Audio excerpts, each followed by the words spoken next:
because this is a show that's taking place really just an hour and a half after this report came out, a lot of people are still going through it. Some mainstream media reporters in Ottawa have had most of the morning to go into this already. But at the same time, we're still navigating this together. And if you're watching me on this show, I've done, I think, what I think is a pretty good scan through, but by no means an exhaustive one. So my team and I are still looking through this report in real time, and there will be things that come up in the next couple of hours that will be new to me, and I'll share them with you as quickly as I can.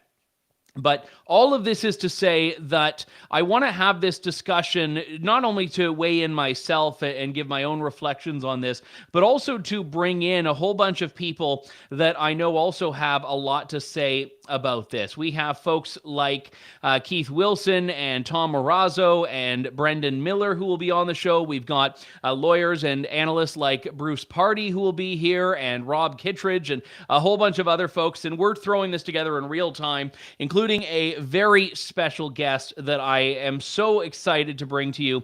And that's just going to be in a couple of minutes. I'm not going to do that clickbaity thing where we save the best till last and just keep hyping it and hyping it and hyping it. We're gonna start with the good stuff right there, because I think that a lot of people are very much in need of some good stuff after this report. But before we get into that, I want to just give you some of the preliminary observations that I think are important to point out here about what Commissioner Rouleau actually found. And I was watching, against my better judgment, CBC earlier, and Janice McGregor, who was one of the reporters in the lockup reviewing the report, said that the finding was that as to whether it was justified was yes, but. Yes, but. So effectively, she was saying that, yeah, it supported in general the use of the Emergencies Act, but it wasn't a complete vindication. It wasn't a complete exoneration. And there are a number of reports, reports cited in here that effectively, I would say, challenge the idea of whether the government overstepped in how it imposed these restrictions. But at the same time, I also don't want to hold too much stock in that, because really, if you read the report, it was almost an entire endorsement of the fundamental goals that Justin Trudeau had when he invoked the Emergencies Act. And that, I think, is the most important takeaway here. Sure, there were little findings like the fact that the mainstream media amplified misinformation and disinformation about the convoy. I thought that was a fair point, and I'm glad he conceded it. Other things like saying it made no sense to suspend the driver's licenses of convoy participants, because then how would they be able to drive home? So that was something that, again, I think is a completely fair point, and I'm glad it was in there, but really inconsequential in the grand scheme of things when the commissioner is saying, yeah, freezing the bank accounts was fine. Yeah, it was fine to suspend the civil liberties of people that wanted to protest that didn't even have trucks. That was all okay. And when he talks about the account freezes, he even references people who might have had joint accounts that were affected. And Tom Marazzo, who we've had on the show before, has talked about this, where his wife was affected. She wasn't a protester. She wasn't there at the convoy. And Commissioner Rouleau basically says, yeah, this is an issue, and it's not a good issue, but there's no real suggestion around it, so we're just going to move on from that and not really address it. So he admits there is an injustice in aspects of this, but also says that that is all basically subordinated to the fact that it was effective. A lot in the report says, well, this measure was effective, so therefore we think it was appropriate. And I think that the Machiavellian streak in some aspects of this is a very concerning one, and one that I want to unpack with our guest today, because that was certainly the federal government's argument, and a lot of the defenders in the pro-Trudeau camp that didn't really care about the legality or the constitutionality or the morality. They just took this approach that, well, you know what, it worked. The ends justify the means. And that is not how the law is supposed to be. And that is not how fundamental justice is supposed to be. So all of this, I think, is part of a bigger discussion we need to have in Canada, because we know that the courts have not been strong protectors of civil liberties. Because when it comes to the Constitution, there's that catch-all at the beginning, Section 1, that says all of the other ones are subject to reasonable limits. So your right to freedom of assembly is subject to reasonable limits. Your right to freedom of the press, freedom of association, all of those are subject to reasonable limits. And in the pandemic era, courts have been very deferential to government in limiting freedom. So I think a lot of people hoped that this commission, which was not a judicial one, would actually be able to rise above that, because there wasn't a constitutional test per se to what Justice Paul Rouleau or Commissioner Paul Rouleau was investigating. So I think that is a big part of what is going on here. And it's one of the big themes when we get into the legal analysis that we will be touching on. But I said a few moments ago, we have a very special guest joining us. And this person has been through a tremendous ordeal. And I'm so glad she's here today. And she has a bit of an entourage with her, which I think is more deserving with her than it is to Justin Trudeau when he shows up there. But the woman who united the country, who shook the world, as the subtitle of my book indicates, and who helped raise $10 million twice for the Freedom Convoy, Tamara Lich, is with me.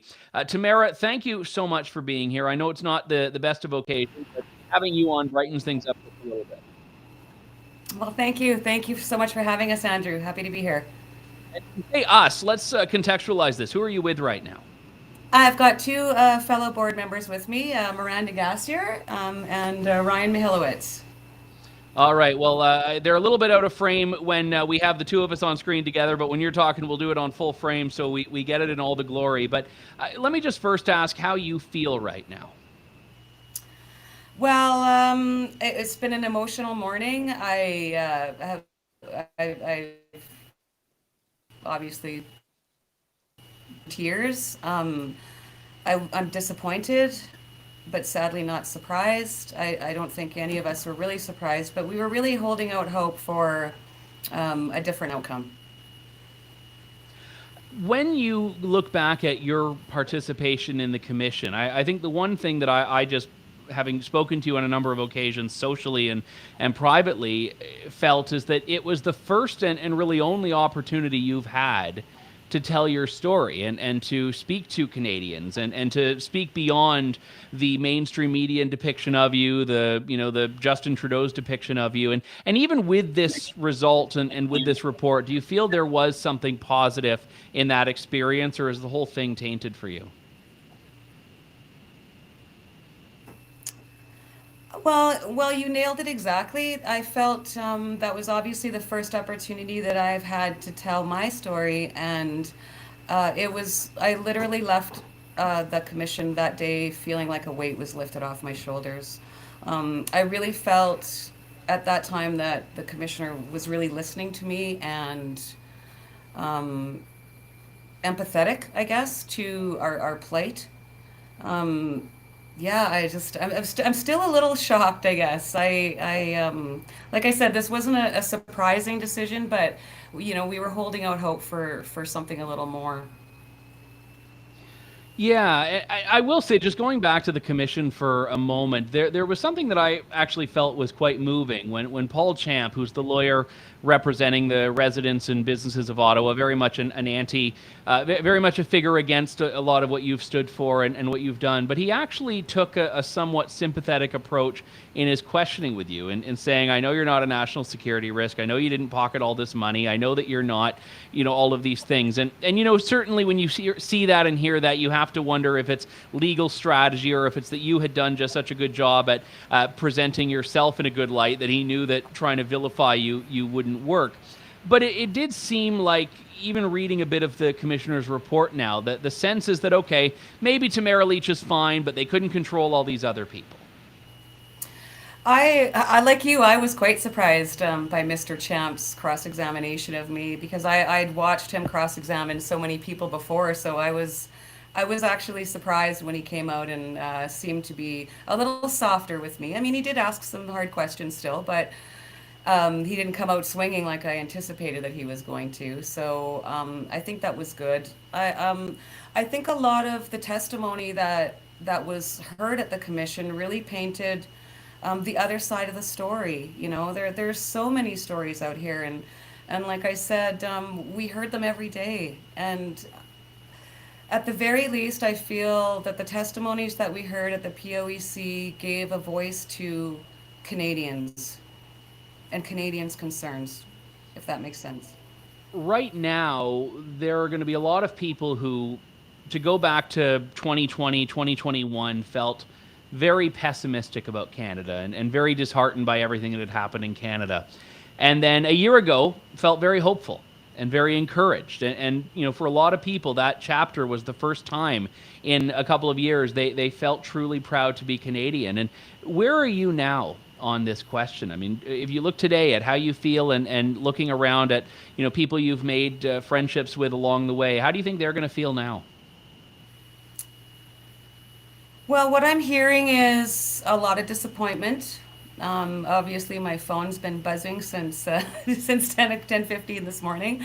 There is some anger out there, but I guess my message has always been we need to stay focused. We need to stay positive. I truly believe we can take this opportunity or look at it as an opportunity. And, we'll be busy here today. Obviously, there's 2,000 pages in that document. We'll go through it today with the lawyers and our team, have a good look at it. But I really hope that this doesn't discourage Canadians. It is so disappointing, and I'm going to cry again. But it's not like everyone hasn't seen me cry a million times already. I really hope that we can try and take this and steer it in a way that we can have a positive outcome, or we can, have a common goal or try and make change. We're going to meet with the legal team this afternoon and talk about next steps now. This was, in your view, always, as you've said time and time again, a peaceful protest. And one of the things that the report has really done, I think, is tried to cast doubt on that and to really redefine, it seems, what peace is and what a peaceful protest is, and, about the disruption, about the noise, about things like that. And what would your message be to the people of Ottawa that felt, what, they showed up on our streets, they had these big trucks, they had these big horns, that was not peaceful to me? Well, like I said in my testimony, we were never there we never wanted to upset the Ottawa residents. We really didn't. But we did feel that we had a message. And, I guess the honking of the horns was unfortunate. I mean, I feel, looking back, there's a lot of things I guess we could have done differently, but I think for the most part, we did everything right. I mean, when we saw what was happening, we recognized the magnitude, and our first instinct was to focus on safety. Making sure that our people were safe, everybody was going to be safe, respecting the police. If you saw any of the videos that I ever did, or any of us did, even Chris Barber's TikToks, we were all advocating for a peaceful protest and following the law and respecting our police officers and trying to get along with Ottawa residents because we needed the support. We were hoping for the support. The idea of freedom in January 2022, I think, was freedom from vaccine mandates, freedom from lockdowns and restrictions. And I would say, from my perspective, on February 14th of 2022, it changed dramatically. And now the Emergencies Act was in play, and the idea of freedom was about something much larger than COVID. And I think that was why you saw Canadians that might not have even supported the message that you were sharing a few weeks prior, that were saying, okay, I really don't like what the government has done now. I really don't like how the government's acting. And that's going to be the big question. And I mean, obviously this report says that there may have been a sound legal footing for Justin Trudeau to do that, but that doesn't mean there was a sound moral footing. And I don't think that means Canadians will, in 3, 4, 5 years, look back upon this favorably. I think you're right. I don't think they will. And same with the when his father called the War Measures Act. It was years later when that was started to be condemned also. So I guess time will tell. Time will tell. I found it, I guess the one takeaway from what we watched this morning that really struck me was Commissioner Rouleau saying that he felt that it was appropriate that they enacted the Emergencies Act, but that the government could have done more. So that kind of confused me. I mean, this is a dark day for Canada, in my opinion, but we have to stick together and we have to keep working together. We cannot make change in this country if we are all divided. One thing I have to ask you about it, and I found this to be quite disheartening in Commissioner Rouleau's report, and I don't know if you've come across it yet, but he talks about the fringe minority comment, which I think now is so famous and everybody knows what I'm referring to. And he basically makes excuses for Justin Trudeau there. And he says, well, he was not really talking about them all. He was talking about just some of them, and the media took him out of context and so on. And you were one of the people that he was talking about there. So how do you feel about that comment looking back on it, and the effect that that had on the approach that you've had to the government, and that your friends sitting beside you today and around the country have had to this government in the last year? Well, I thought it was quite humorous, honestly, at the inquiry when Miss Chipiuk, asked him about calling Canadians names, and he denied it. And I've seen it. Like I said in my testimony, my prime minister was calling me a racist, and he was questioning whether or not I should be tolerated. And like I said, and I stand by it. If you are going to lead a country, you lead everybody in your country. You don't get to pick and choose who you get to look after and who you don't get to look after. Um, yeah, that's quite stunning. I know that, and I've been deliberately cautious about which questions I ask you and how I word this, because I know that you are still under some bail conditions here, which we've reported on in the past. And I think that's an important point, though, for people, is that even if the trucks are off the street, the Emergencies Act Commission is over, this is still very much an ongoing thing for you, for Chris Barber. And I wanted to just ask if you have any updates you can share about this at all. And if you can't, that's absolutely fine. But about where things are and what you're expecting in the future. Well, we did have I was in court yesterday morning, which was why I was late for the documentary. Actually, the irony is that we're in Calgary right now. That's why we're all together. We came up here and went to the premiere of Trudeau on Trial last night, which was a documentary created about the inquiry. So it's a kind of ironic that this is happening today. Mm-hmm. I'm sorry, I forgot your question. I forgot my question too now because I was so enthralled with what you were saying. But it was basically about Oh yes, legal just update. the status of your legal ordeals right now. Yeah, so we were in court yesterday. What was supposed to happen yesterday and today was we had a motion for particulars to be heard as we're trying to get that information out of the Crown prosecutor. What ended up happening was the deputy crown stepped in, and they are applying for a different judge. They want an out of town judge apparently to preside over next month's hearings because Mr. Barber is obviously filed an application of a charter breach when the Crown prosecutor released all of his text message information. So they're looking to change the judge for that, which would mean that we would be changing judges for the rest of our hearings, which would cause a delay for everything. So we're really hoping that doesn't happen. She's going to render her decision on that, I think, March 13th. Well, we'll certainly keep an eye peeled on that, and just because your your road captains there have been so patient in during this interview, I just wanted to give the floor to them for a moment, and just any thoughts they have about the movement right now, about the commission, about Tamara, about anything. The floor is yours. Sure. Go ahead. Well, what happened today, I don't think I'm taking a positive out of it, and I'm hoping it brings Canada together, and we could all create something and bring peace back into this country.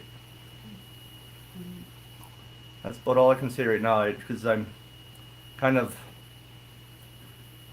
I don't know I think how. we're I don't all know how. stunned. Yeah, I it's think we're kinda all a little stunned. bit shell shocked still, Stunned by you it, know? yeah. Is that, It comes from a place of, I was just talking about the first couple pages of my book. I can't tell you how many times I said the words how can any of this be wrong? And I think that it's really hard to come to this place today and still feel that we did nothing wrong, but stand up for our democratic right to protest. And Rouleau took that away in a sense today. So it's a step back and focus on where we go next from here. Well, thank you so much, not only for coming on, but for taking such, I think, I'm getting a little emotional now, but in spite of I everything know, you've it all is been through, emotional. taking such a hopeful approach to something that I think right now a lot of people are going to feel very dark about. And as I've said to you privately, Tamara, I want you to send me a text the minute those bail restrictions are lifted, and I'm going to be like on a plane to Medicine Hat, and we're going to do this Yes. properly and in person, and then we're going to like drink until the night is morning. So I Sounds hope I can good. still I hope I can count on that spare room you told me about there. Absolutely.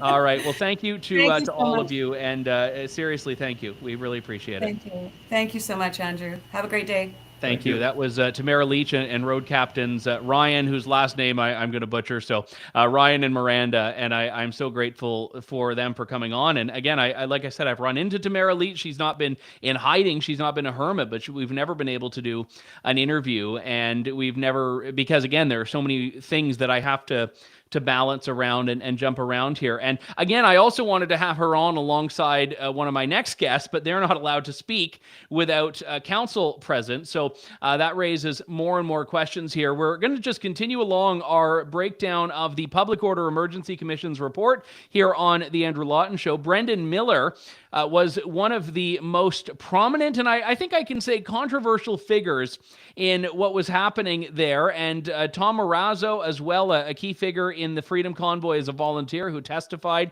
We have both Brendan and Tom with us, so we will put them on now. Let's start with Brendan here, who, as many people may know, his questioning of witnesses became known as Miller time online, because oftentimes he was going in there unafraid to put the hard questions to people. Brendan, thanks for being here today. What are your preliminary thoughts on this report that's just come out? Well, it's disappointing, but also itself, all of the redactions, the inability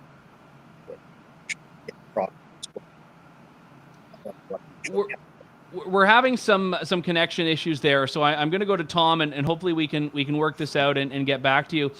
Tom, you are one of the few people that right now can speak your mind, that were part of that core group of protesters. You don't have these bail conditions, and you also went through the bank account freezes, which now Commissioner Paul Rouleau has said were, in his mind, in his view, appropriate. So that to me was very troubling, but especially, and I don't know if you saw it, he said that, sometimes there were people that had joint accounts with folks unconnected to the protest, and if that happened, it sucks, it's not just, but so be it. And that happened to you and your wife at the time.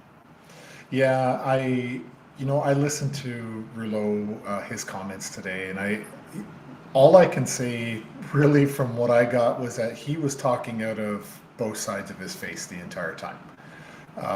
Where he acknowledges the difficulties of the bank accounts, but then he says, well, there was no clear direction on how to unfreeze your bank accounts. So like every comment that he touched on seemed to be he would give the counter argument to his own first original argument. And obviously I haven't read the 2,000-page final report, but I have to say, there was a time, one of the lawyers, I don't think it was our lawyer. I don't think it was during Miller time. It was one of the lawyers. It was near the end, and I can't remember which cabinet minister was being crossed. And they all blend into each other. It's okay. They all blend. They do, but it could have been Freeland. And the lawyer, I think it was Haddam, who had asked the question, and Rouleau stopped him and he says, it's been well established that the government didn't meet the 4 conditions of the Emergencies Act, Section 2. Are you sure you want to waste your time going through all that again? And I looked around the room and I'm like, that's it. It's over. It is over. How could he possibly now acknowledge that they didn't meet the criteria and then basically rule today that the government met the very high threshold? So you know what they say about referees, like, referee makes a bad call and you yell at him and you say, what game are you watching? Because you're certainly not watching the same game I'm watching. So I, I'm very perplexed by what has happened today. And as far as I'm concerned, I agree with what what Tamara and Miranda were saying, and Ryan, but from my perspective, I think we have turned a very poor page in this country. I do believe, I just tweeted before we got on that we now live officially in a banana republic. And ironically, that was one of the big concerns of Chrystia Freeland when she testified, was Yeah. how international business was going to, especially the Americans, was going to view their investment in Canada. And we just basically, from, again, my perspective of sitting through the commission for 7 weeks and also participating, I was in those meetings. I know the lengths that we went through to make that safe and responsible to the best of our ability. I could go through a whole laundry list of things that we did to make that a successful, safe, responsible event where we were just exercising our fundamental rights under Section 2 of the Charter. And I've been through all of this stuff. I've seen the testimony, and then to see it come out and for Rouleau to say this, I'm disappointed. To be honest, I'm not sure I trust my own emotions right now. I'm gutted. And I know that, I had been tweeting that I think that it was basically going to go this way, but now that it's actually happened, I'm frustrated. I'm frustrated beyond belief. Doesn't mean I'm going to give up. Doesn't mean I'm going to stop pursuing other things to put all the heat and light on the government of Canada and Ontario and the other government. I'll continue with Veterans for Freedom because we're doing some really great things, and I think there's still a lot of work to be done, and I'm hoping that I have a role to play in that, and if not, that's okay. But I still think that this country deserves to correct itself. And I know that sounds a little bit vague, but I think the people need to step up and be more proactive and correct the course that this country's on, because we're on a really bad trajectory, somewhere awful. You mentioned Veterans for Freedom, and I guess that leads to a question that you may have a unique perspective on beyond what Tamara and Miranda and Ryan were talking about, and that you've actually worn a uniform for Yes. this country, and you've actually served in the Canadian Armed Forces. You've taken that Yes. oath of loyalty. How does this feel for you, having served this country? And I don't want to I don't want to put words in your mouth, so I won't suggest a premise, but I'll put it to you. Well, I certainly feel that it's a huge betrayal.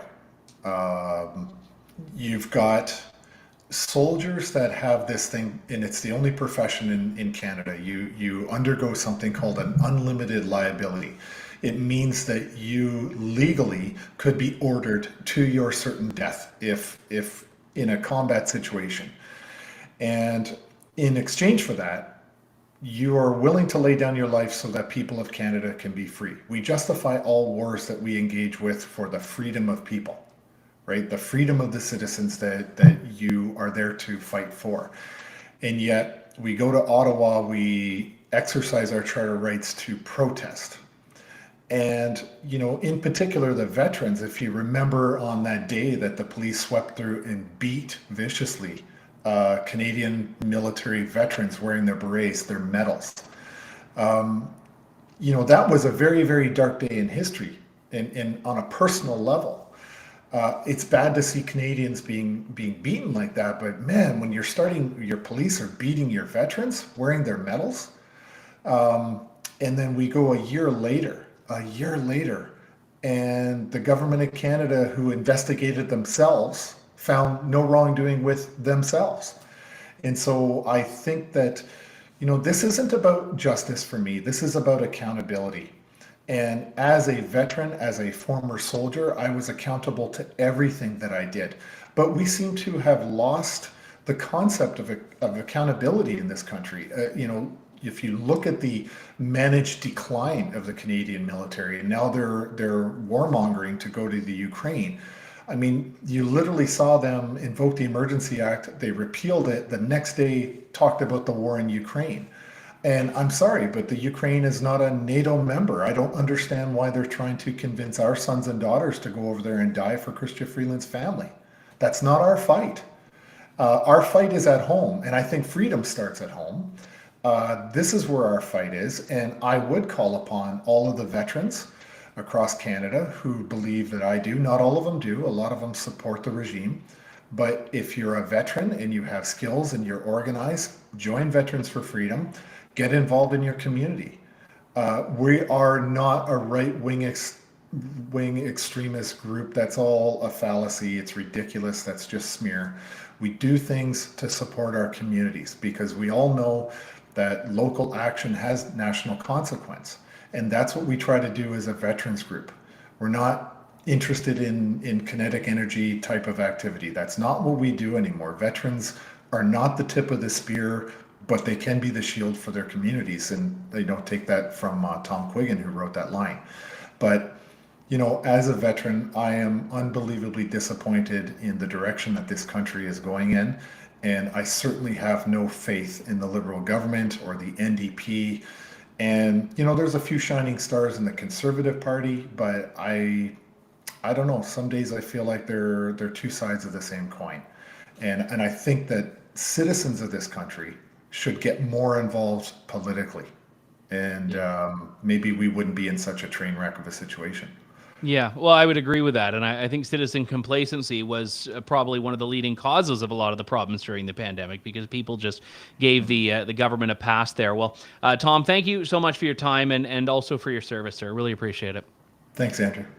All right, thank you for that. We are continuing along with our live reaction to the Emergencies Act report that came out from the Public Order Emergency Commission.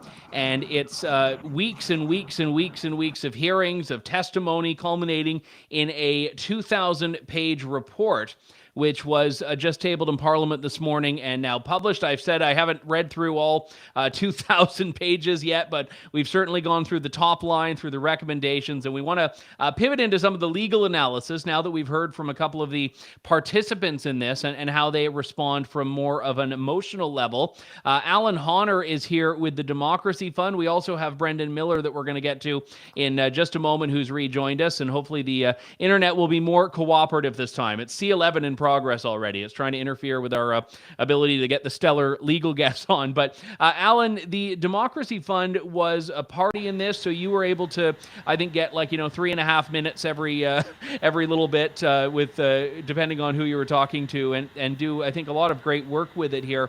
Obviously, the Democracy Fund's approach was that the Emergencies Act was unjustified, and I think that it's interesting that the commissioner has sort of couched what he's said in the sense of, well, this isn't a legal finding. It's not a judicial finding. I'm not finding wrongdoing. But what's your first perspective on what was in this report? Well, like so many people, Andrew, I've only had this report for about an hour and a half. I haven't had much time to read through it. But my first impression when I heard Commissioner Rouleau speak today and to address Parliament was that there were two things, at least, he said that I agreed with. First, he said that the factual basis for coming to the conclusion that he came to, specifically that conclusion that the government met this very high threshold for invoking the Emergencies Act, was not overwhelming, right? It wasn't overwhelming in its strength. And then the second thing he said that I agreed with was that reasonable and informed people could come to a different conclusion than the one he came to. When I think about the legal parts of the test for invoking the Emergencies Act, what really is at the forefront for me is that the standard is pretty low, right? It's, you have to have reasonable and probable grounds to believe this type of emergency exists. And so it's a low threshold, right? That's the threshold that police have to meet when they arrest you. It's a little bit higher than reasonable suspicion, but it's lower than a balance of probabilities. I think if you look at his report, and the only part of it I've been really able to read through, and that only once, is this part which deals with threats to the security of Canada and whether or not there were reasonable grounds to believe that those existed, right? And that's where the commissioner really says, well, people can disagree about this. Reasonable people can disagree. And just as I was waiting to come on your show, I was reading the report, and the commissioner himself acknowledges that there is quote, significant strength to the arguments which oppose the conclusion he came to and which support the conclusion that the government didn't meet the high threshold. So basically you're saying no one can look at this and say it's a slam dunk for the government. I don't think so. I think my take on it so far, from what I've been able to see, is that the commissioner said, okay, well, they met the threshold, but just, and somebody else could come to a different conclusion that I came to, right? And if this invocation of the Emergencies Act is being challenged in federal court, and that court might come to a different conclusion than the conclusion that Justice Rouleau came to. One thing that struck me as well, because I know that in the latter days of the commission hearings, there was this ongoing back and forth that was dealing with this very minute detail about the interpretation of the CSIS Act. And this really, I think, threw a pretty significant question mark over the hearings. And the government wouldn't present the legal advice it got that suggested it might have been on firm footing. But if you read the report from the commissioner, he falls back on that other really, I don't want to say ambiguous, but subjective term in the Emergencies Act of when Cabinet has a reasonable belief. So right there, we're not even talking about the existence of a fact situation that supports it, but Cabinet having a belief of a situation. And I'm wondering if that is as relevant to his finding as I think it is, which is to say that that's really what the Cabinet proved, is that they believed there was a problem, not that there was a problem. That's right. So what they need to do is they have to have a subjective belief that there is a threat to the security of Canada, and that subjective belief has to be objective in the sense that a reasonable person would have to hold that belief. But we're talking about reasonable grounds here again, right? And again, it's a little bit more than reasonable suspicion, but it's less than a balance of probability. They have to have, a belief that's objective and that's based on compelling and credible evidence. That's what it is, right? But they don't actually have to be right. And there can be factors that come up later which show that, well, no, that you were actually wrong. That doesn't mean that the belief wasn't reasonable at the time, though. I think that's very fair, and I know that there are a number of fights still yet to take place on here. There are the criminal fights against some of the people involved. There's the injunction on the horn honking and the class action that's been proposed on harm to or alleged harm to the residents of Ottawa. We have constitutional challenges. But beyond all of that, there's the political dimension as well, in that Canadians, even though they've been polled on this, have not actually really had their say at the ballot box about this. So I think that dimension, I would say, is probably critical here, and it's why public education is important. And I know that the Democracy Fund does the legal battle, but you also do the public education battle as well. We do, and I think this sort of public education battle will be one that will be waged for years. And your previous guest, Tamara Lich, she spoke about the invocation of the War Measures Act by Pierre Elliott Trudeau. And as I understand it, I'm not a historian, but I was really interested in that area of history when I was a student. After Pierre Elliott Trudeau invoked the War Measures Act, I think it was a pretty popular move, or it had quite a bit of support, and it was only after years of sober reflection on that where people began to look at that a little bit differently, right? And I think I don't know, what do you think, Andrew? What is our view of Pierre Elliott Trudeau's invocation of the War Measures Act nowadays? Well, it's by no means gone down as something that people universally support. It's still contentious, and in that case, there was demonstrable violence, and even with violence, it was contentious. But the example I gave on a broadcast we did last night was the Upper Canada Rebellion, and how William Lyon Mackenzie went from being a traitor to a few years later being a member of Parliament. So I think the needle does move on some of these things, and I don't know if Tamara Lich is going to stand for Parliament, but I certainly hope she does, because I think she'd have a good chance, and I think it would be very nice vindication. And it just actually occurred to me, this is the 1-year anniversary of her being arrested. So it's probably good it didn't occur to me earlier, because I don't think that's like a happy anniversary moment that you wish someone, but I think it reminds us all of just exactly what happened a year ago. Alan Honor, I know the fight continues for you, litigation director for the Democracy Fund. Very grateful for you joining us today. I really appreciate it. Thanks, Andrew. We are going to continue along. It is Miller time once again. We are going to try and get Brendan Miller back on. And Brendan, I think that one thing I'll point out here is that you had a very tense moment in the commission hearings where Paul Rouleau actually ejected you from it for a time before readmitting you. But let me just ask in general, did you feel that the process itself was a fair and reasonable one, or do you feel that there were really problems all along the way that should make us not all that surprised about what's happened now?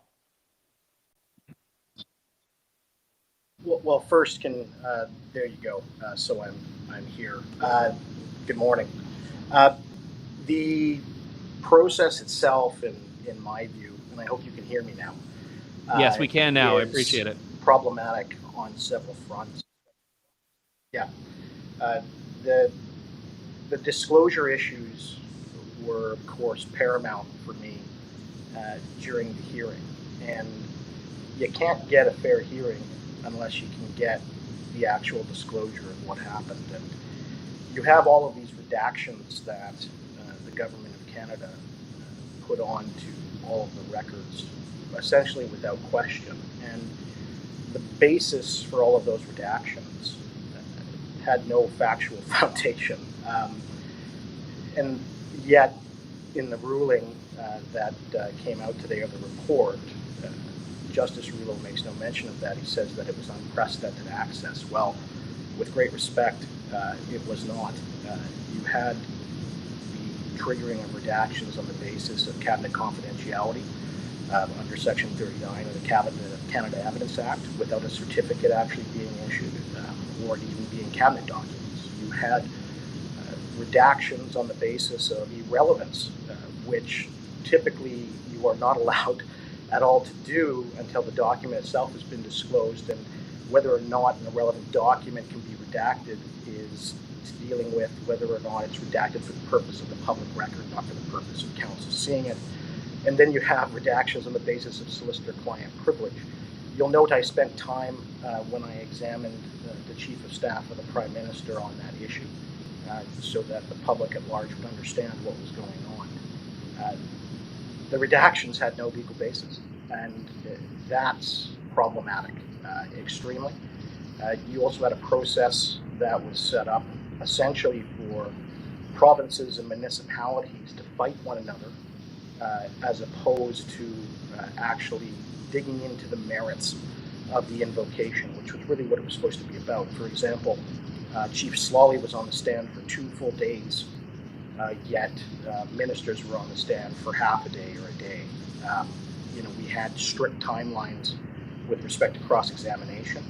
Sometimes, Mr. Horner, for example, was only given 5 minutes. So the whole process itself, in my view, was not procedurally fair. But at the end of the day, the Commission is a creature of Parliament, in the sense that it's an entirely parliamentary commission, all right? So there was no ability to judicially review or challenge anything that the commissioner was doing because it comes under what's called parliamentary privilege. You cannot judicially review an arm of parliament or anything like that, other than the passing of legislation for constitutionality, etc. So the whole process, in my view, was not procedurally fair, and it wasn't procedurally sound. And the rules were set up so that they ended up essentially being able to suppress information that was relevant and material.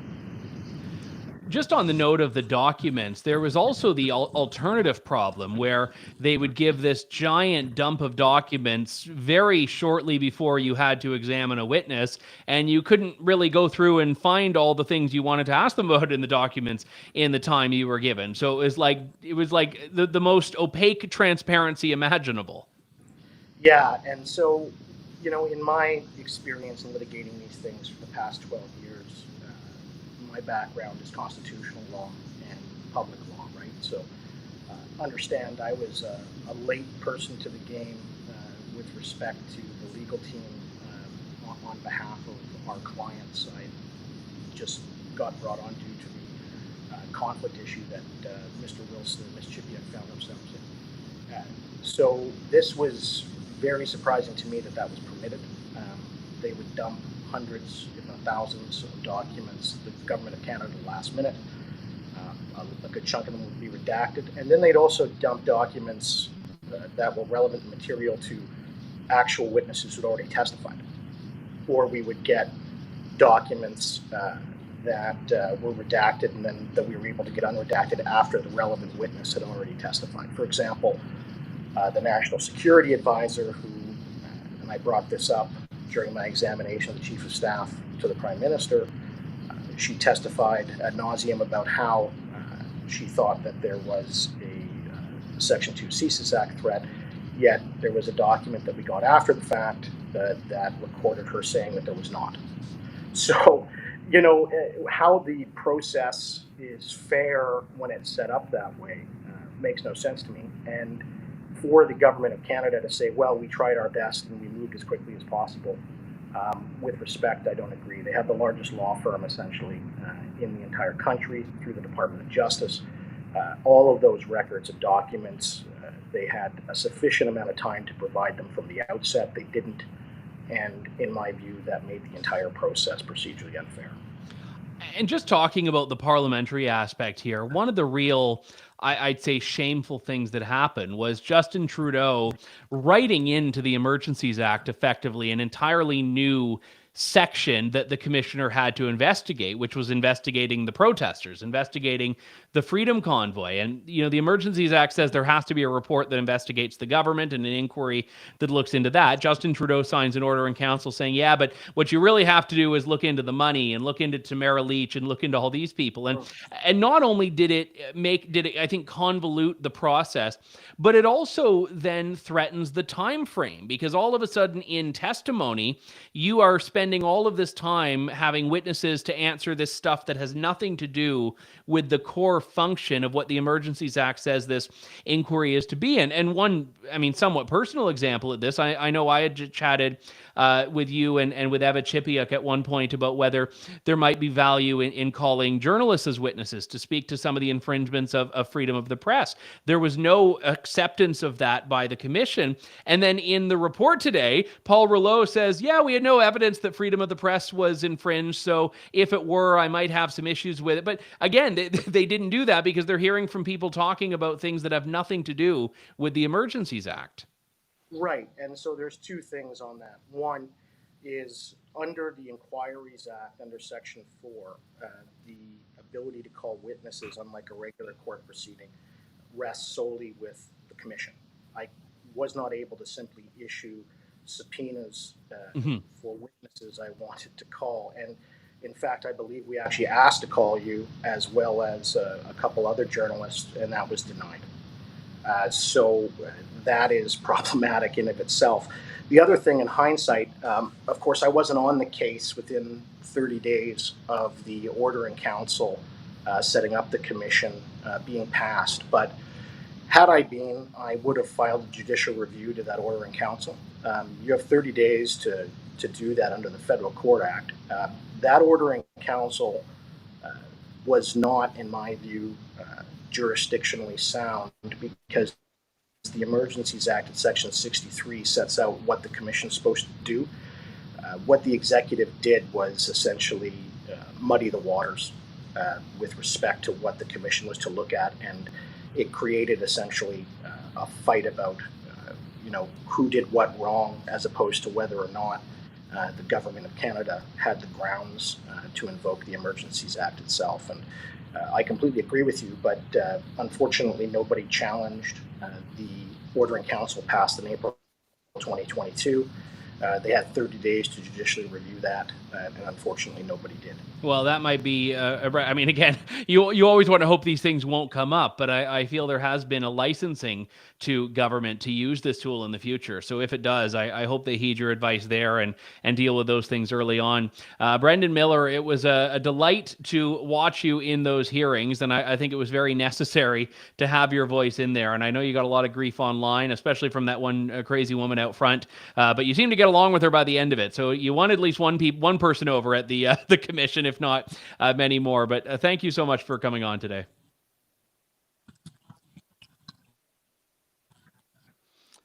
All right, that was Brendan Miller, the lawyer who represented the Freedom Convoy protesters in the Public Order Emergency Commission. And we are going to be hearing from Keith Wilson on the show a little bit later on. We also have coming up Justin Trudeau responding to this, taking a victory lap. That'll be coming up just after 3 p.m. Eastern. And at 3:30, Conservative leader Pierre Poilievre will be speaking. So we will carry both of those live when they come up. But let's do the obligatory I told you so, because Bruce Pardy, who is one of the most tremendous legal minds in the country, and I think if we were a civilized country would be sitting on the Supreme Court of Canada right now, has said that there's no legal basis for the Emergencies Act, but don't expect the Public Order Emergency Commission to find that. So I think he saw this coming from a mile away here, and I will welcome you to the show, Bruce, and say, why did you see exactly what was happening before everyone else did? Oh, well, thank you, Andrew, and thank you for that intro. Listen, the commission is really like a ritual.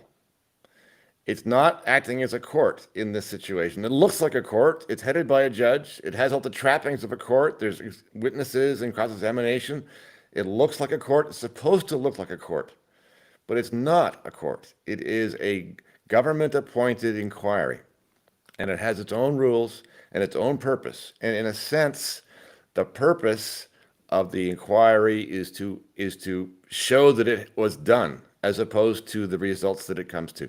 So if people were hanging on to this thinking this is going to be like a court, the court's going to hear the evidence and come to a conclusion that's in accordance with what we think the law says, I don't think that was ever in the books, in the cards.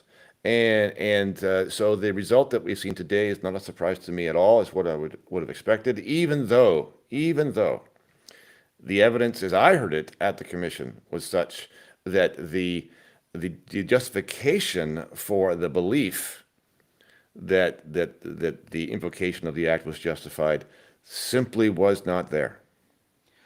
When we talk about some of the ways in which this will be litigated, there's the Public Order Emergency Commission. There are also going to be, there are constitutional challenges.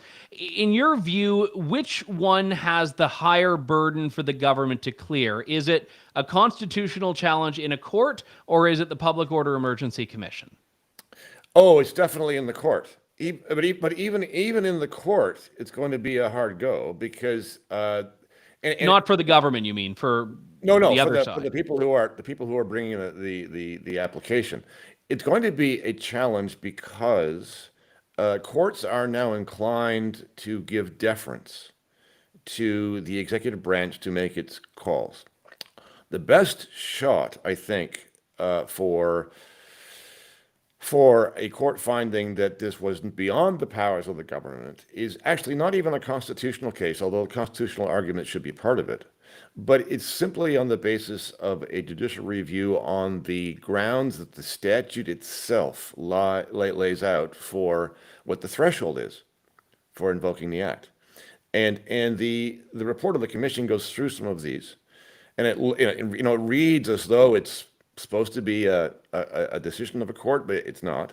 But the court seized with this case, this challenge, will go through the same kind of process and say, all right, now what were the threshold requirements for being able to trigger the act in this way, A, B, C, and D, and were they met in each case?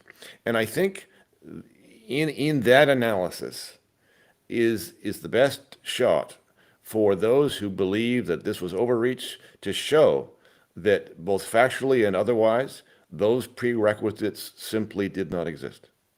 When I was watching the hearings, especially when it got later on and they were really debating the minute details of, Section 2 of the CSIS Act and this section of the Emergencies Act, the overarching thought that I had is that the government had lost at that point, at least on a moral level, because they weren't coming into the commission hearings with this big binder of evidence of here are all the people threatening violence, here are the people that were burning cars, here were the criminal acts that were taking place. They didn't come with any of that. There was nothing new added in that sense. What they came in with was this novel legal argument, basically. And my sort of view was, well, if we're spending this time debating the legal interpretation, it means that they're just so close to the edge that it's really not a win for them. Now, of course, they were, at least in the commissioner's eyes, on the right side of that fine line. But this really did come down, it felt like, to legal gymnastics. There wasn't a fact scenario that the government came up with that really made in a meaningful way the determination that this was a national emergency with no other recourse available to us but the Emergencies Act. Well, that's fair. That's fair, but that also depends in part upon people watching the evidence. That is true. And those of us who actually most people didn't suffer through. I mean, I barely wanted to do it, and I get paid to do it. Days upon days of watching people give testimony, and it was quite interesting and telling, I thought. But in order to get that impression, you sort of had to be watching, and not very many people are going to be able to take that time to do exactly that. And so what they're going to leave with is simply the impression about what the process was and what the answer now has been in the report. And so the niceties of what happened, in the room when this witness was asked this question, every once in a while there's a highlight. But for the most part, most people are not going to be aware of that. And so they're not going to be aware, for example, that when the government witnesses stood up and talked about violence, they weren't actually talking about actual violence. So, for example, the acting Ottawa Police Chief, Steve Bell, talked about the violence felt by the local community.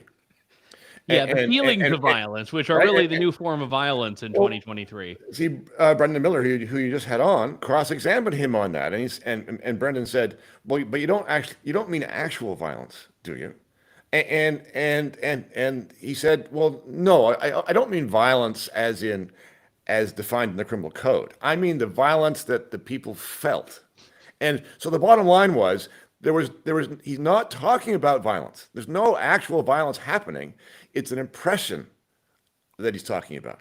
And so if one of the grounds for invoking the act is the use of threats of serious violence, which is the cause that the government itself notes in its declaration, if that is one of the main causes for invoking the act, the question is, well, what are you talking about? Show us the violence. And one of the important things about the testimony that the commission heard, at least as I heard it, was there wasn't any of that. It was all sort of a made up, impressionistic concern about what might happen. Even though there's no threats of violence, there's no assault, there's no bombing, there's no rape, there's no property damage, there's no assaulting of Parliament. I mean, what is it exactly do you mean, other than the fact that there are people on the street embarrassing you and parked illegally that are opposing you in an ideological way? I mean, that's the threat to the government. It's a political threat, yes, but that doesn't mean it's violence. Yeah, a political emergency, not a national emergency by any stretch. Bruce Pardy, Queen's University law prof, also the executive director of Rights Probe and the Legal Nostradamus. He called this from a mile away, and he was absolutely right. Bruce, thank you so much. Always a pleasure. Thanks, Andrew. Appreciate it. Thank you. We are continuing our breakdown of the Public Order Emergency Commission report. One thing I'll mention, just on the note of some of the findings that are a bit unique that jumped out at me. When I say that the government did not produce any evidence of violence, any new information in the course of the hearings, the commissioner's report did actually push back against a claim the government had made previously. So Rouleau said, and I forget the page number, but I've posted a screenshot on Twitter, that there was no meaningful connection and no coordination he saw between the people who were arrested in Coutts, one of whom had a connection to the group founded by Jeremy McKenzie, Diagolon, and anything that was happening in Ottawa. So he said that, yeah, there might have been this loose connection, but there was no coordination between Coutts and Ottawa, certainly not of these people that were accused of it and ultimately charged with violent offenses or potentially violent offenses.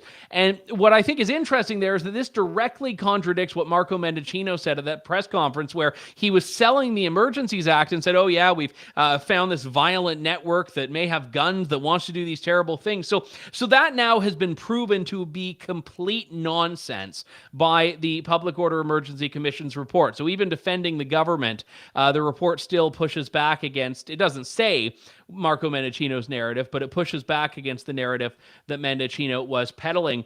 Let's talk about this with Keith Wilson, who is I'll let him describe his title because it actually changed a little bit in the course of the hearings. Originally, he and I spoke on this very show about how he was prepared to go in there and be cross-examining and questioning and leading witnesses in testimony, not like in the bad sense, I mean, guiding the process.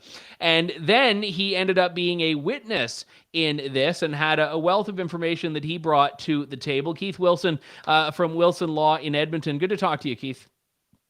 Good to be here. So let me just bring people up to speed, and hopefully you can as well, about your role. Why did you ultimately decide, if it was your choice, to come to this as a witness rather than as the lawyer?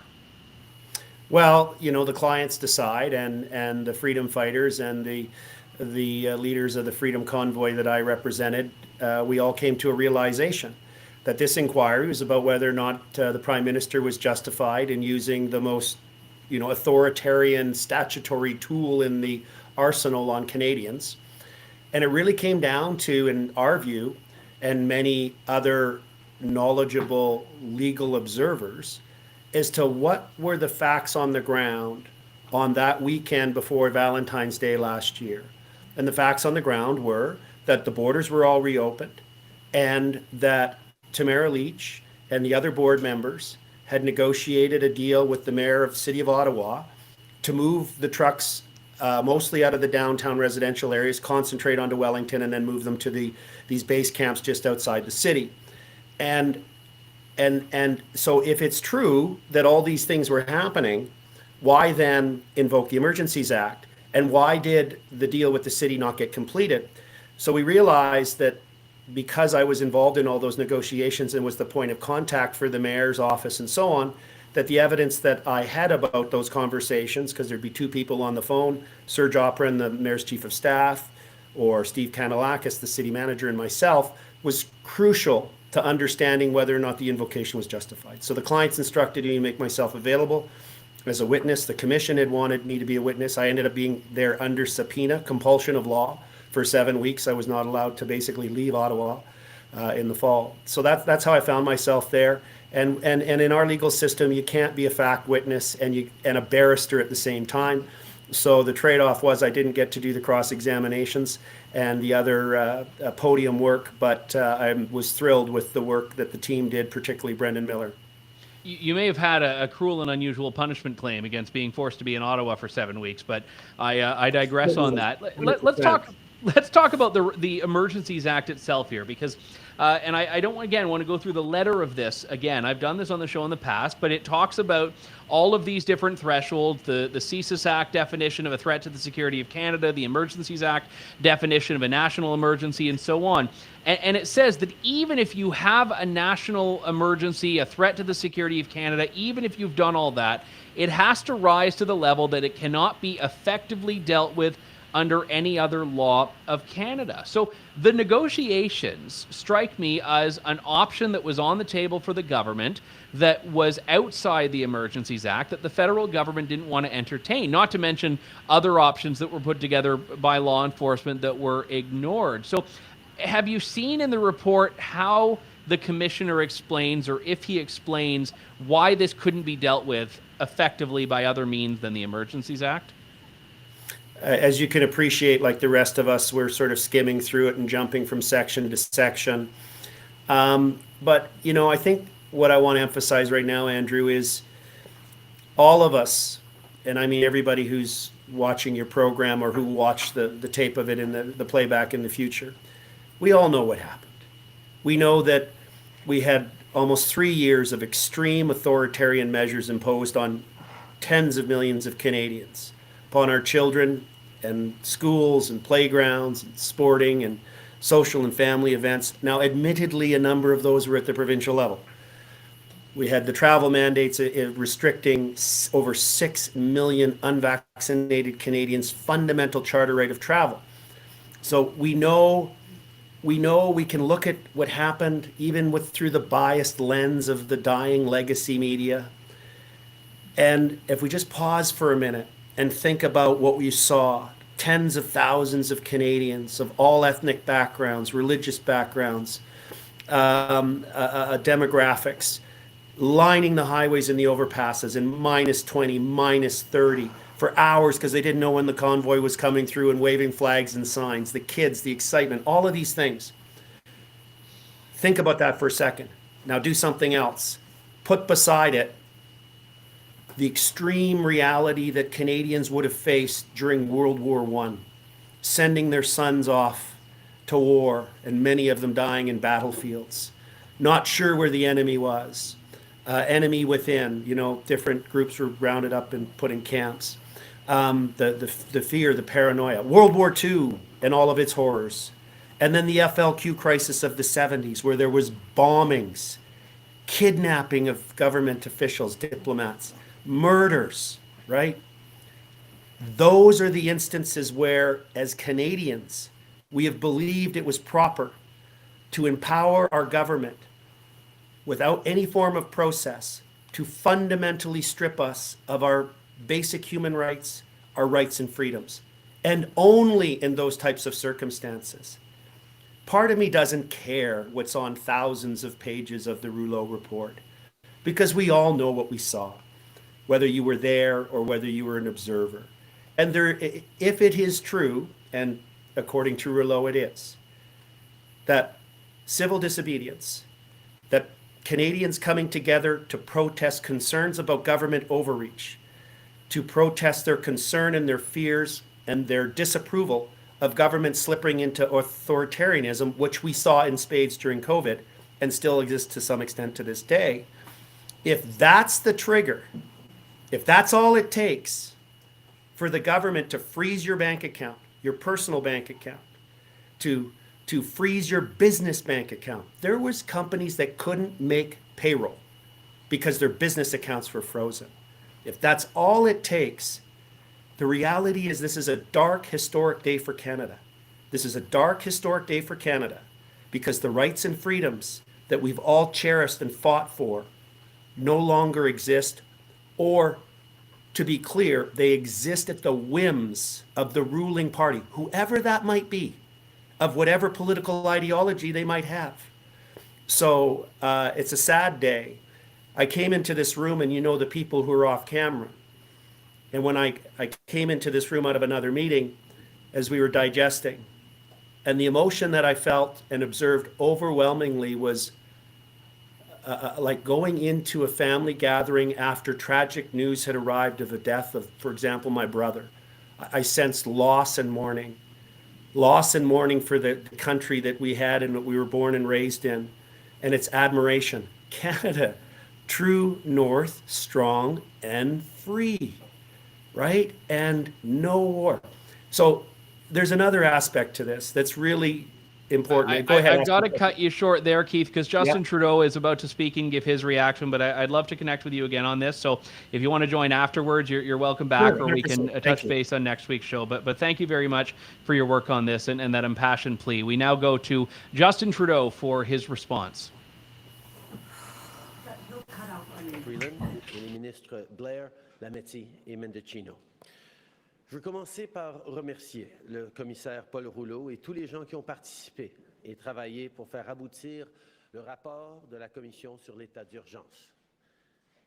We were very clear from the beginning that invoking the Emergencies Act included the launch of a public inquiry to look at how and why we got there. This was an essential step to ensure transparency and accountability.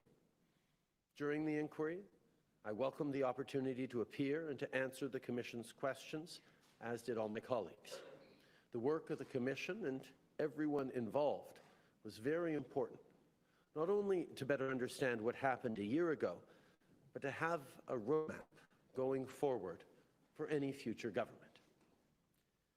Today, the Public Order Emergency Commission stated that the very high threshold to invoke the Emergencies Act was met. He found that what we experienced last year was a national emergency that threatened the security of Canadians. Our job as a government is always to keep people safe, and invoking the Emergencies Act was the necessary thing to do to remove the threat and to protect people. We've all been through a lot over these past years. Canadians have been stressed, faced real financial challenges, and lost loved ones. Many people came to Ottawa because they were hurting and wanted to be heard. In our country, everyone has the right to protest peacefully. That's a fundamental right that government will always defend. Here in Ottawa, people are used to political activity and protests on Parliament Hill. But as the Commissioner said, lawful protests descended into lawlessness, culminating in a national emergency. Streets were blockaded in our capital city for weeks, causing serious harm to families and small businesses. Aux frontières, à plusieurs endroits du pays, and borders in several places, there were roadblocks which were harming safety. At the Ambassador Bridge every day, $300 million worth of goods transit between Windsor and Detroit, and thousands of people, families, jobs depend on these goods transiting freely, and blocking in this bridge was unacceptable, and this roadblock was threatening and jeopardizing our trade with the United States and was also harming the Canadian economy.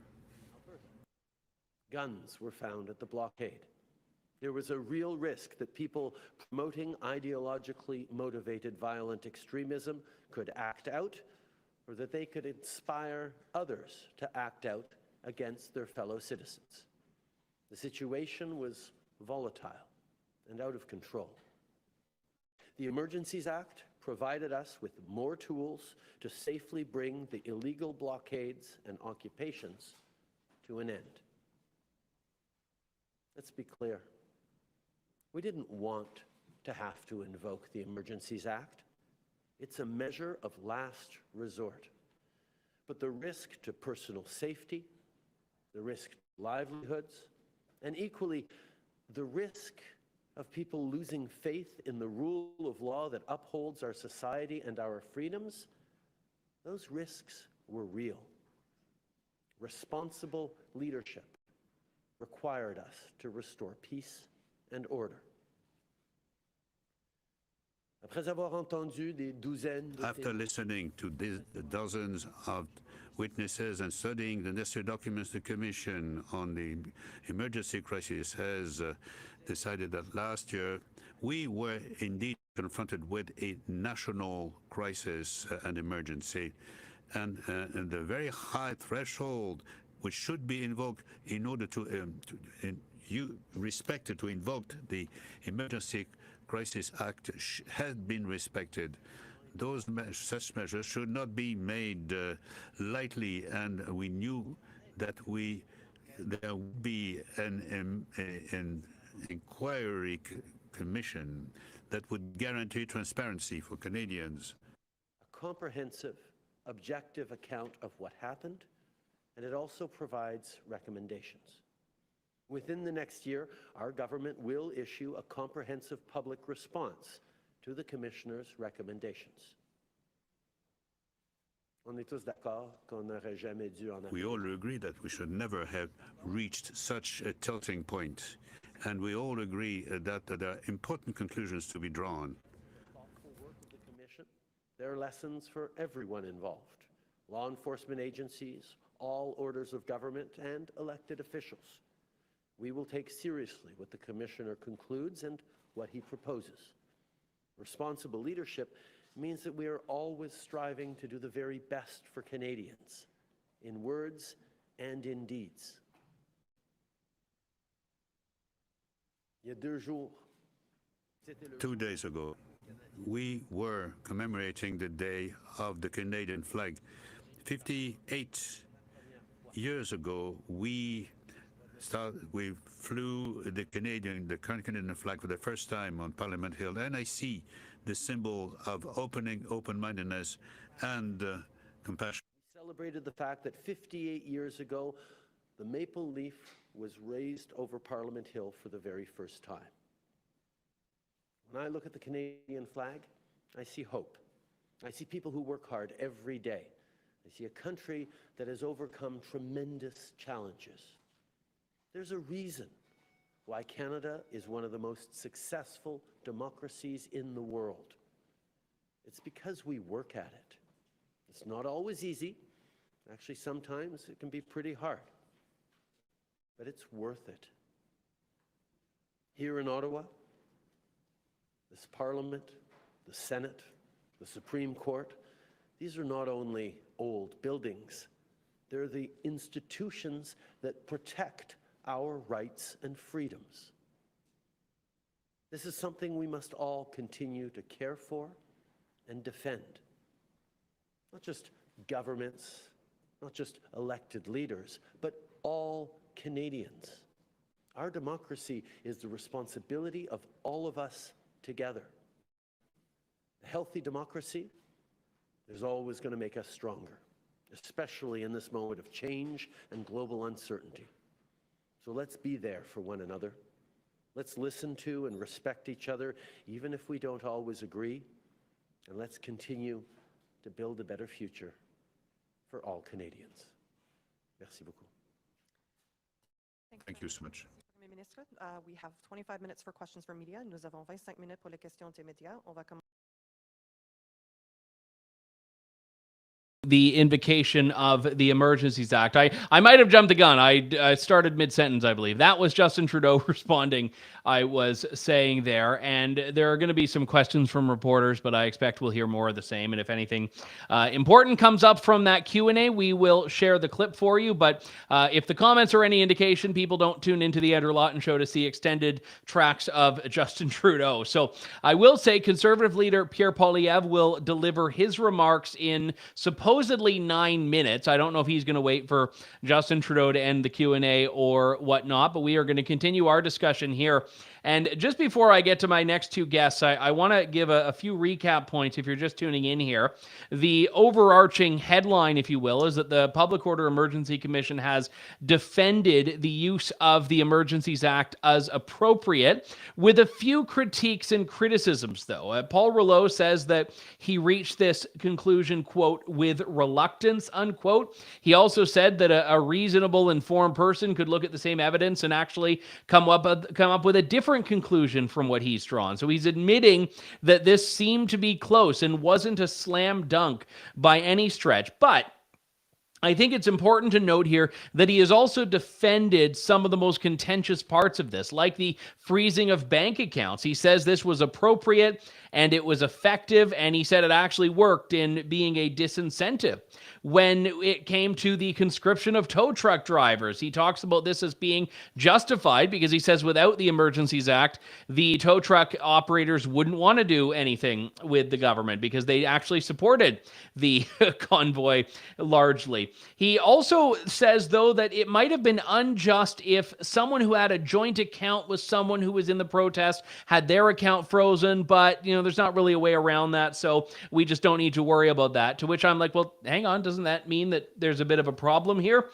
He does say, however, that there should have been a mechanism in place for people to get their accounts unfrozen. So if someone is perhaps implicated in this by the bank, they should be able to say, all right, well, I've left Ottawa now. Can you unfreeze my account? But there was no recourse available to anyone there.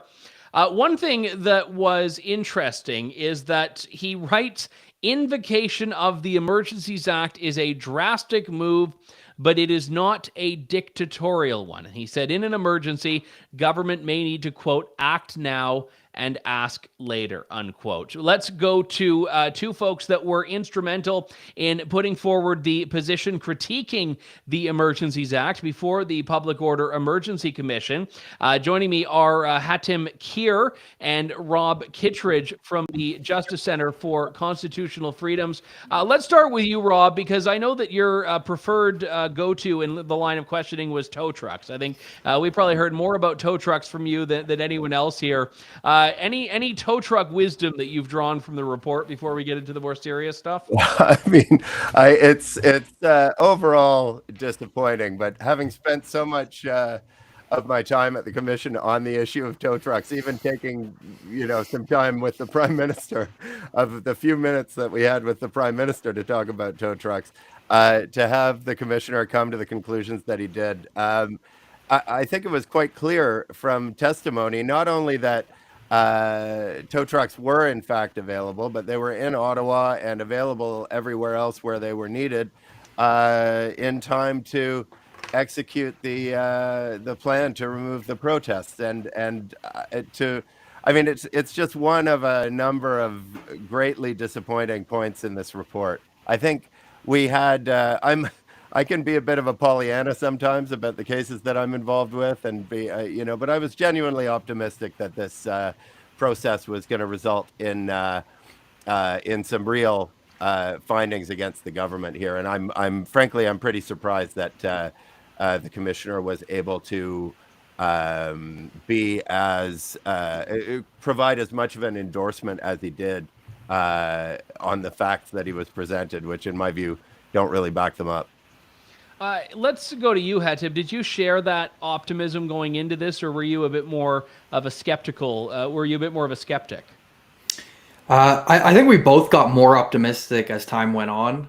We went into this with an understanding that we may be fighting an uphill battle, trying to argue that the invocation of the Emergency Act was unjustified. But as it went on, all the evidence just spoke to how unnecessary the Emergency Acts were. Every police officer said they could have done this without emergency powers. There was evidence about how protests were being cleared up right before the Emergency Act was invoked. So yeah, I think walking out of it, I felt pretty confident as well. So it just makes the report all the more disappointing.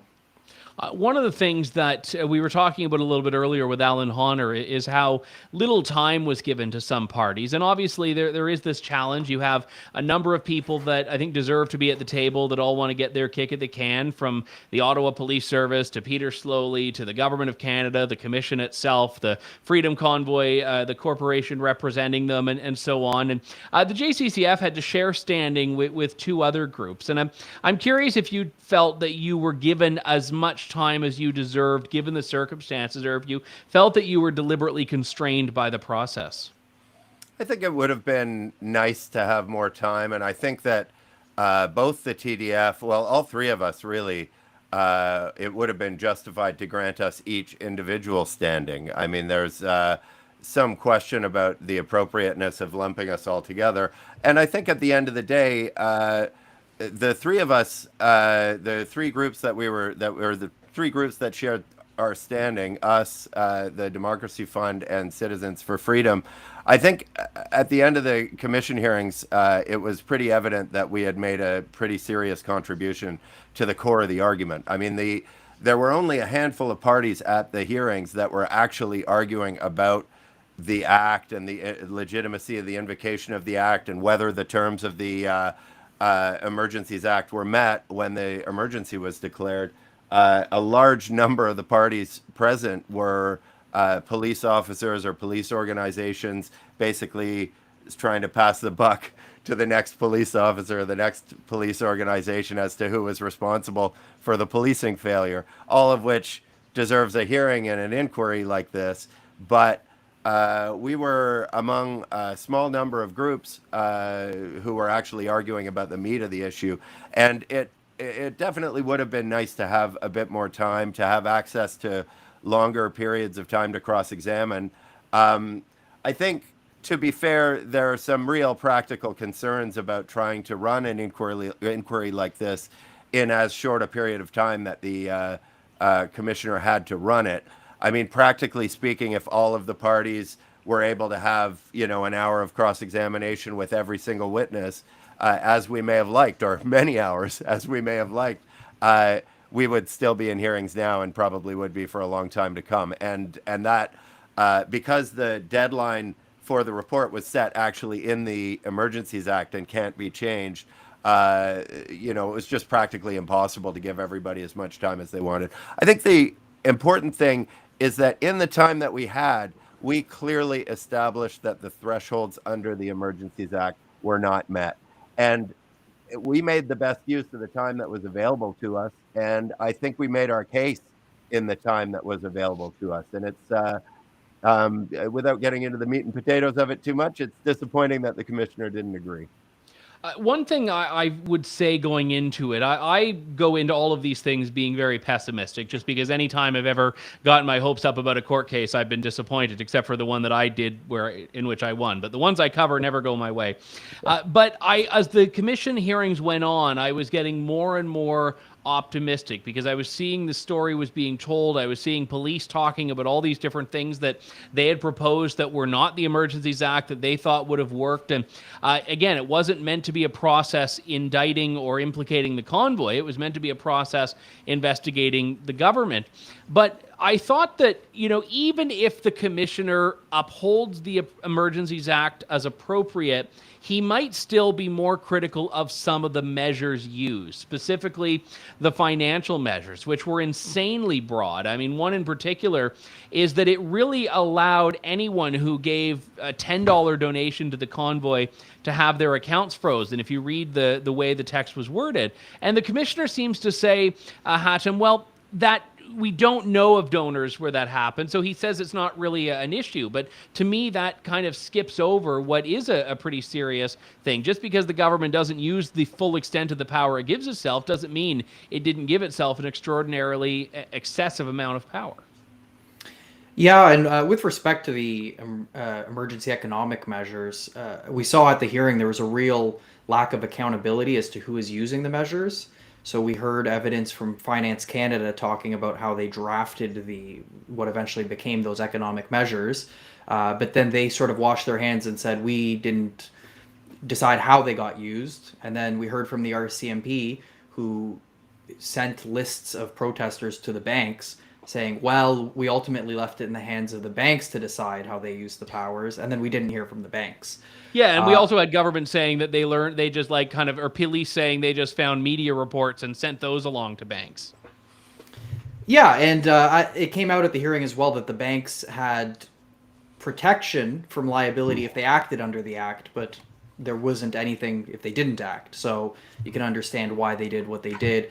And so to not find an issue in the way those powers were drafted, it highlights and amplifies the problems with the use of the Emergencies Act in the first place, because the idea is that under normal day-to-day life, there's limits on what the government can do.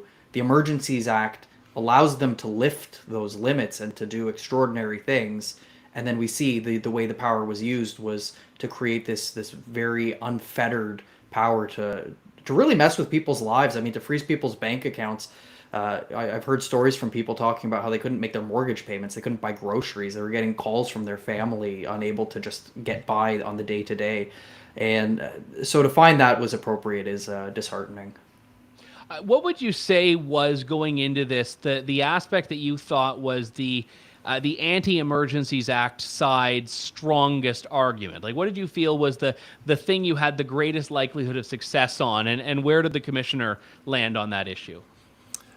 We came into this process with a pretty modest set of goals, and actually we were much more pessimistic at the start of it than we were by the end of it, because as you said, the evidence came out and was very favorable to our side. The commissioner and particularly commission counsel seemed to be fairly even-handed about the way they were treating the evidence and getting the story out. But at the outset, before the hearings began, our goal was basically to put down a clear record. We were measuring success on the basis of if somebody was to look at the record of evidence in the hearings and the cross-examinations, they would see there would be evidence there to show that the invocation of the act was unjustified, even if the report came out, as it turned out to have done, completely endorsing the invocation of the act. Our strategy at the start of things was to identify all of the behaviors that needed to be purportedly needed to be controlled using emergency powers, and to identify ways that those emergency powers, that those behaviors could have been controlled without the use of emergency powers. So basically, looking at the point of whether this could have been dealt with under any other law of Canada. And we started off working on a very detailed list of all the behaviors that came up and what could have been done in response, and focusing on getting answers in cross-examination that would back up, that would provide evidence that those other means were available. As the hearings went on, I mean, the tow trucks was one of those issues, and that's kind of why I was on tow trucks right from the very beginning. But as the hearings went on, it just seemed so obvious that other means of dealing with these issues were available. Speaking to Minister Anand on a cross-examination that I thought would be a nice little throwaway where we could talk about cabinet confidence, and at the very end of it, cabinet solidarity, and at the very end of it, address the fact that the National Defence Act is actually a law of Canada and could have been used to handle the send in the army to handle the protests. While that might not be a desirable outcome, it is another law of Canada that could have dealt with the circumstances. By the time we wrote our submissions, we were, unfortunately, maybe a little too optimistic about the commissioner's mindset on all of these issues, and we spent more time on a technical argument about, how to analyze the invocation of the act and why that analysis should find that the invocation was unjust. And the commissioner, on the issue of whether it could be handled by another law of Canada, the commissioner made what appear to be, I guess I'm going to reserve my words a little bit for once we have a little more time to think about this. But just to give you one example, the commissioner acknowledges in his reasons that the National Defence Act is a law of Canada, despite Minister Anand's refusal to admit that, and that, in fact, when the Emergencies Act was drafted, the intent was for the Army to be called in before the Emergencies Act would be invoked. That was the express intent of the drafters of the Emergencies Act. And he dismisses that by saying, well, a lot has changed since the drafting of the act. And I think that's at page 237, I think, of volume 3 of his reason. Wow. And, so it seems like there's a lot of very dismissive reasoning. He's introducing living tree doctrine to the Emergencies Act, which is only like 30 years old. Right. And I mean, it seems to me that much has changed in that time, or whatever, is hardly an argument that really grapples with the tension that he's supposed to be dealing with. So, disappointing, but and maybe it's a shame we didn't stick with our original strategy of just very specifically and doggedly addressing every single behavior. But really, we thought that the commissioner was paying more attention during the hearings, I suppose. Adam, one of the things that struck me during the hearings, and I actually thought it was quite astute of the commissioner, because he brought it up at a couple of points when he was questioning police, when he was questioning Keith Wilson. I can't remember if he did it with Justin Trudeau, but I think he did it with at least one of the cabinet ministers, was the idea of whether there was ever a lawful alternative presented to protesters on how they could continue lawfully protesting. And maybe it was that they could do it on foot if all the trucks were gone, and that he was asking, and the answer was basically no, this never came up. This was never an option. And we know once the Emergencies Act came into play that everyone was gone. Even if you were on foot, you were holding a sign, you weren't honking a horn, you didn't have a truck, you were going to be arrested if you didn't leave. And I didn't really see yet, anyway, that line of questioning, which I thought was a very useful one, reflected in the report of why was there no alternative given on how to continue a peaceful protest. It just seemed like he accepted that at one point the switch was flipped and it became an unlawful protest and everyone had to get out.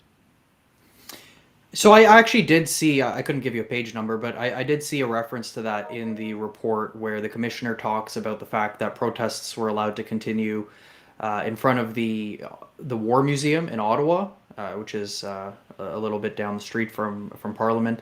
And then also the Coutts protest, that was broken up, but then there was a protest that continued outside Milk River. But I think even beyond that, there is this issue where peaceful protesters have been lumped in with whatever problems that there may be. So to call the protest illegal, so does that mean that someone who's standing on the sidewalk holding a sign is committing an illegal act? Or the trucks, for example, they may be illegally parked, but then to what extent do they get lumped in with threats of violence? So the section of the report that deals with why the commissioner finds that there were threats of violence for the purpose of the Emergencies Act references things like threats of lone wolf actors, or threats that were made online, or the guns that were found in Coutts. But Coutts is thousands of kilometers away from Ottawa. There was no weapons found in Ottawa. It's not clear that any of those threats referred to actually were coming from people in the protest. So to just lump it all in together to find that there was violence and then to shut the whole thing down, I think it is a violation of people's rights to continue to protest. As has been a theme throughout the show so far, this is the end of, I think, a very significant chapter of this story, but it's not the end of the story. There are a number of constitutional challenges. There's the political dimension, the public education dimension. Just in closing, if each of you could give 30 seconds on where you think the next battleground is on this issue, either the broader freedom question or specifically the Emergencies Act. I think in terms of, I'll speak to the legal end of it, I guess. There is still a judicial review underway of the invocation of the act, and the commissioner's findings, while disappointing, aren't binding on the court in that judicial review. And we can hope that the court there will come to a better decision that corresponds more closely to my view on the issue. So in terms of legal battles, there are legal battles ongoing. In terms of a greater freedom picture, I think it's unfortunate that this issue of protest has become so polarized, and that so many Canadians are willing to we have such an us versus them mentality in every respect of our society these days, and nobody is without sin on that point. But it really is a shame that Canadians who otherwise would respect freedom of speech and see an importance to the right to protest will write off those rights and be okay with curtailment of those rights, as long as the people who are being affected are people whose opinions they don't agree with, or people who they don't like. There was, a huge amount of polarization about whether the protests were good or bad, and those, fell along party lines to a great extent. All of this is unfortunate. These are your friends and neighbors who have differing opinions from you, expressing their opinions about government overreach peaceably in the capital of our nation. And we should all be concerned about defending their right to do that and preventing the government from stifling that kind of protest.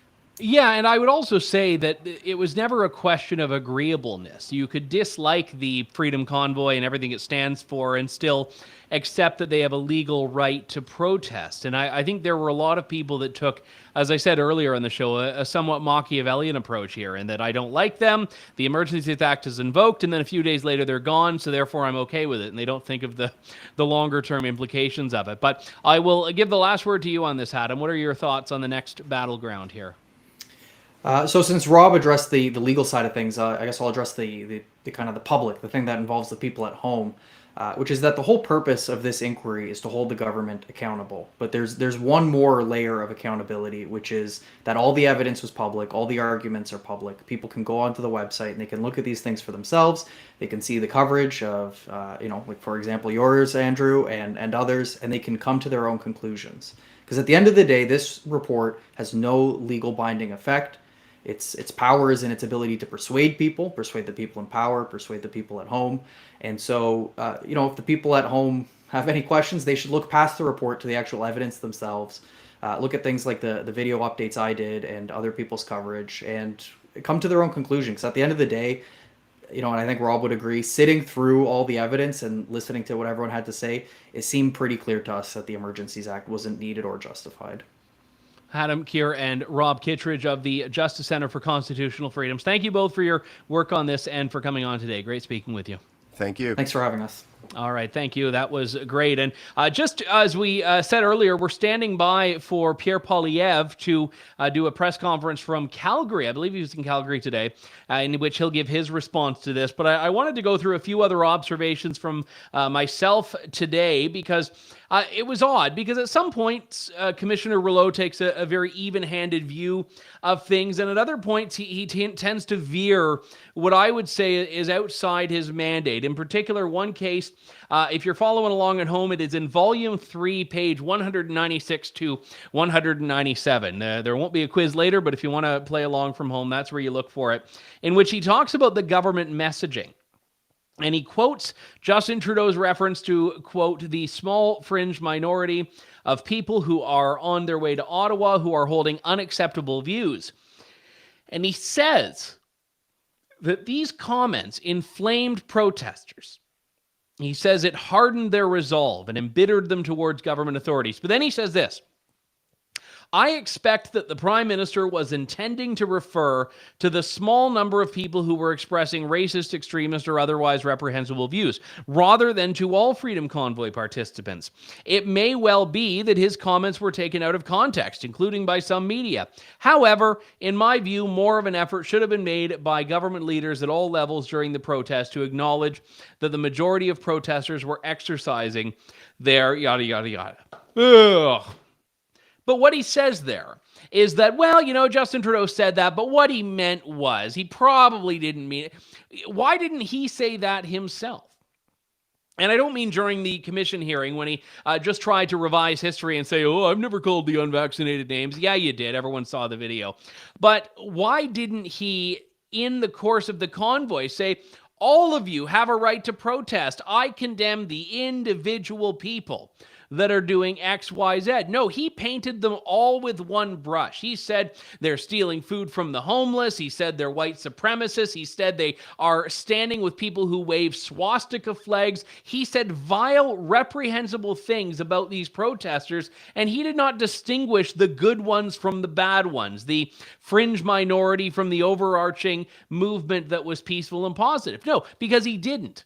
So it's actually quite disgusting that Commissioner Rouleau is running interference for Justin Trudeau here, when even Justin Trudeau has not bothered to make this claim about what he said.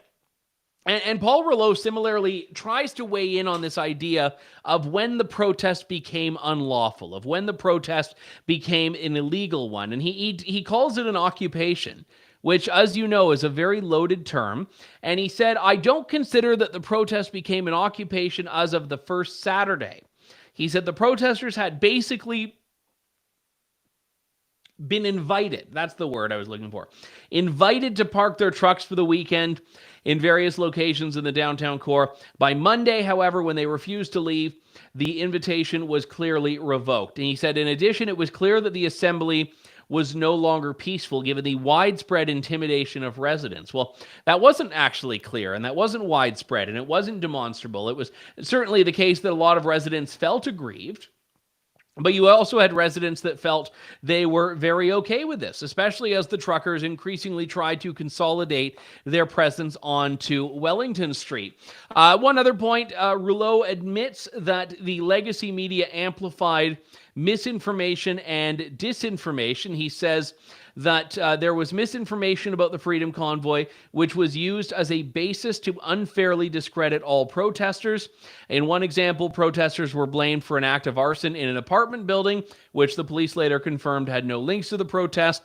This is the money quote: where there was misinformation and disinformation about the protest, it was prone to amplification in news media. And he quotes OPP Superintendent Pat Morris saying that often the media did not reflect what police intelligence was showing about situations.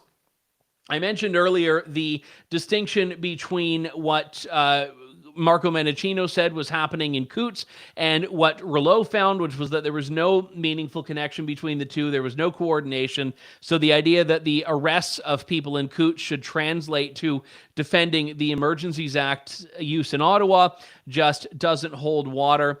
One other observation that jumped out here that I found a little bit odd is that Rouleau did not spend, in what I've read so far, a lot of time talking about the civil liberties implications of the application of the Emergencies Act. Forget about what the Emergencies Act was as far as justified or unjustified, but if it's in place, how constitutional are the measures brought in under the emergencies orders? Because the core idea here was prohibiting travel to downtown Ottawa. And he said that this was appropriate and it was reasonable. And he said, my conclusion might have been different had there been evidence that the measure was intended or used to limit access to the protest area by representatives of the media. In that case, the measure would be limiting access to the protest by persons who are not engaged in any unlawful activities.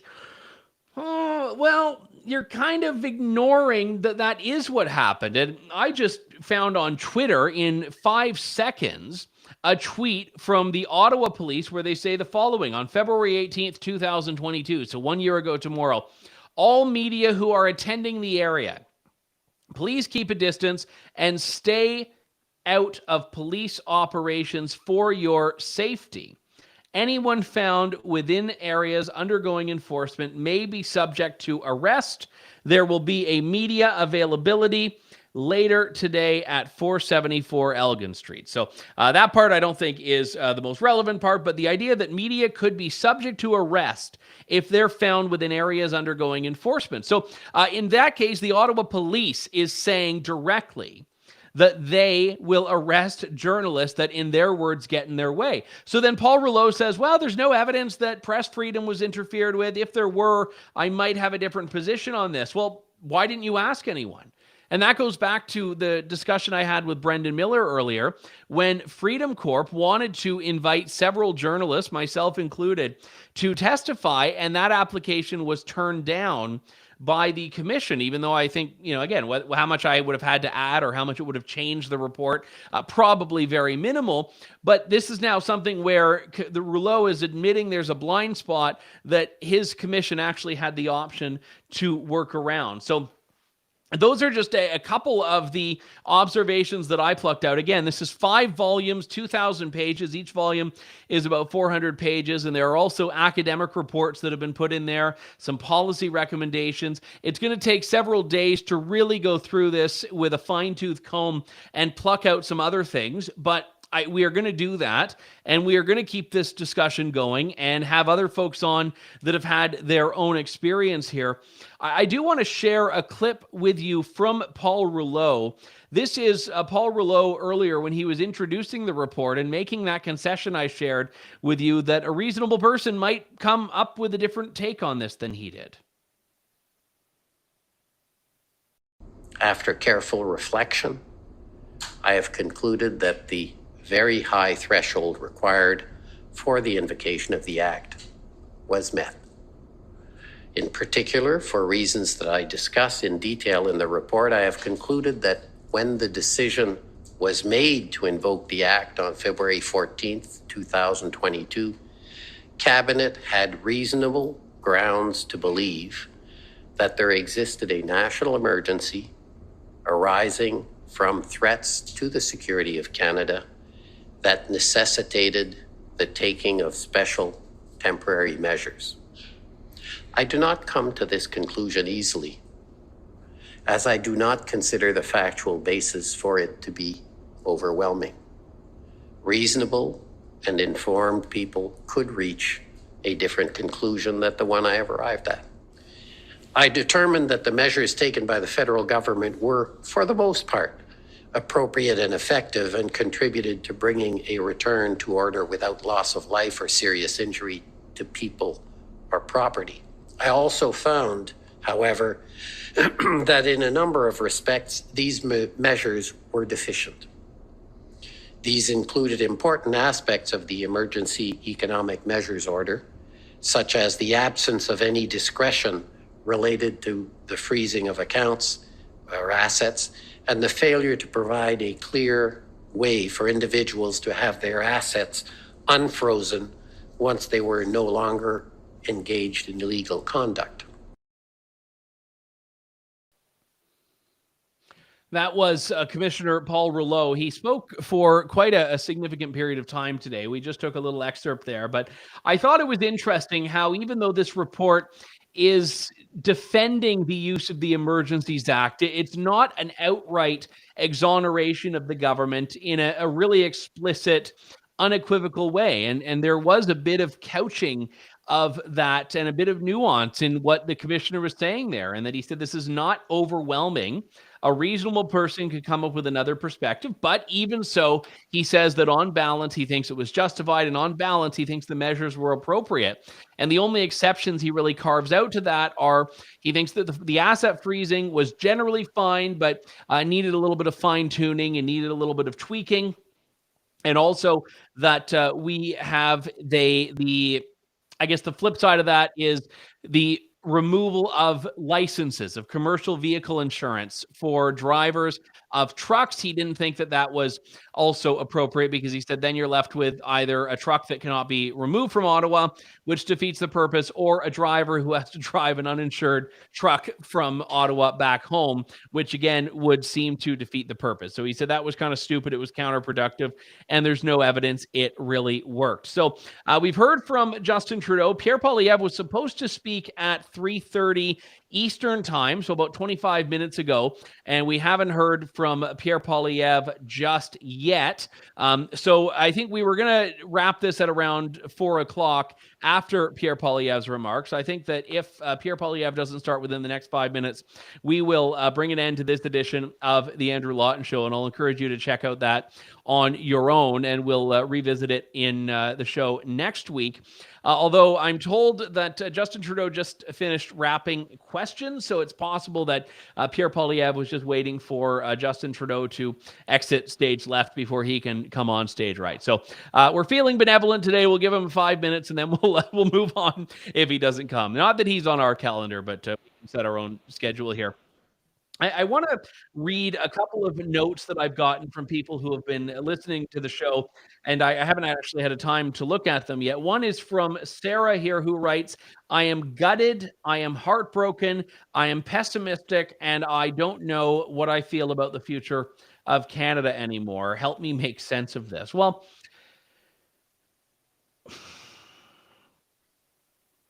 when I first got the report at, I think, like 12:15, I immediately went to the section that I knew was going to have the line in which you ignore everything and you go to conclusions, and then you go back to the start, and knowing the conclusion, you work your way through it.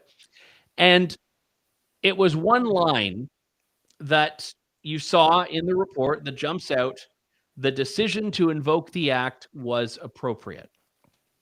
And when I read that, there was a moment in which my heart sank just a little bit. I was prepared for it, but I also said even yesterday, and I've said on the show going back to when the commission hearings were taking place, that this was always meant to be one input, but not the be all and end all. It was never going to be the final say on Justin Trudeau, the final say on the convoy, the final say on the Emergencies Act. And even if the judge came out and said the government was wrong, Trudeau was despicable, he shouldn't have done this, how dare he, it was terrible. Even if he came out with the most like fire-breathing, fire and brimstone condemnation, it wouldn't matter. It wouldn't matter because there would be no official or even unofficial response to that would trigger any political accountability. I mean, Justin Trudeau said earlier that there's going to be a response tabled to this in Parliament. The government will respond to the recommendations. They'll propose reforms to the Emergencies Act. But again, all of this was going to happen anyway. And Justin Trudeau, I predicted on my show last week, and now we'll never see if my prediction came to pass, would have just come out and said, well, lessons were learned, and we hope this never comes up again. And yeah, we appreciate it, and we are all, we're all in this together, and diversity is our strength, and yada, yada, yada. And, here's my best Al Jolson impersonation, and then just carry on. Like it wouldn't have actually mattered. And I think that probably would have been more infuriating to people if the judge had come out with a scathing indictment of Justin Trudeau, and then Justin Trudeau just shrugged his shoulders and moved on. So to your point, Sarah, I think that the idea of feeling that there was no recourse, the idea of feeling like there was no accountability, the idea of feeling like there's no hope for the country is one that I totally am sympathetic to, because I've been through the pessimism of this country. I still am in disbelief at all the things this government did to people, that 6 million Canadians were denied the right to travel across the country, denied the right to leave the country, that millions and millions of Canadians were denied basic fundamental rights, and then tens of thousands that decided they were going to stand up against it were denied even more fundamental rights, the right to freedom of speech, the right to freedom of assembly. But that is a reflection of Justin Trudeau, and it's a reflection of a culture in this country that exists that does not value freedom, that does not cherish freedom. And that culture was never going to be fixed by a quasi-judicial commission appointed by the government. This is a fight that has to take place in the hearts and minds of Canadians. And it's why I do this show. I was speaking back in November, I think it was, at a Rebel Live event in Whitby, Ontario. And there were a lot of people there that were very disheartened and very discouraged by everything. And a lot of the remarks from other speakers were feeding into that. And I try to make people laugh. I try to give people a bit of hope. I mean, I'm an adherent of Mark Stein and his old view that if the world's going to go to hell in a handbasket, you might as well enjoy a laugh on the way there.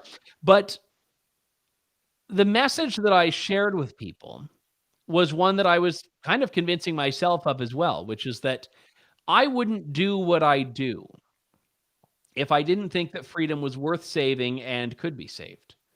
I would just find some other job in which I didn't have to immerse myself in the crap of most of the news media and listen to Justin Trudeau talking and talking and talking and maligning people. I mean, I don't derive personal joy from living in this world all the time, especially when it feels like you're fighting a losing battle a lot of the time.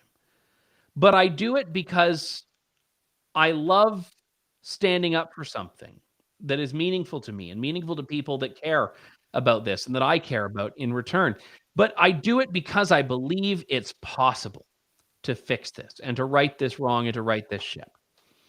And I wouldn't do what I do if I didn't feel there was hope. And that doesn't mean that you can tap into that same hope. But all of the people that went to Ottawa, they did it because they felt there was a purpose.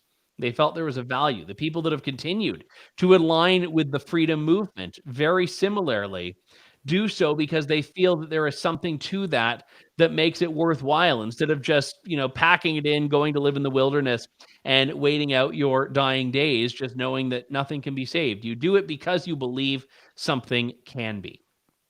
So that's been my approach to this. And I think that's how you have to take this commission report and whatever Justin Trudeau says and whatever this court ruling says and say, all of these are important, certainly. But none of them get the right to take away your freedom. None of them have the right to do that. None of them have the right to say that you're a fringe minority with unacceptable views. They may do it. They may find other people that do it. The media may give them a pass. The courts may give them a pass. But you have a fundamental human right to self-determination, to individual freedom that exists at a far more substantive and foundational level than any authority or power that the government claims over you. You have power and authority over the government. They do not have real power and authority over you on a fundamental human level. And if you are a Christian, you believe this because you know that law comes from God, not from man. Even if you are an atheist, you can enjoy the idea of natural law. And I think these are some of the more philosophical points that I would hope you adhere to on this, or at least can draw some inspiration from. So I went completely wide on that, but you asked me a philosophical question, so I gave you a philosophical answer, which is good because I don't need to give you a page citation for that. That was just coming from my heart. It wasn't coming from page 972 of Commissioner Paul Rouleau's report. But if you do want to look at page 972 of Commissioner Paul Rouleau's report, you can, because we have posted the whole thing up at tnc.news.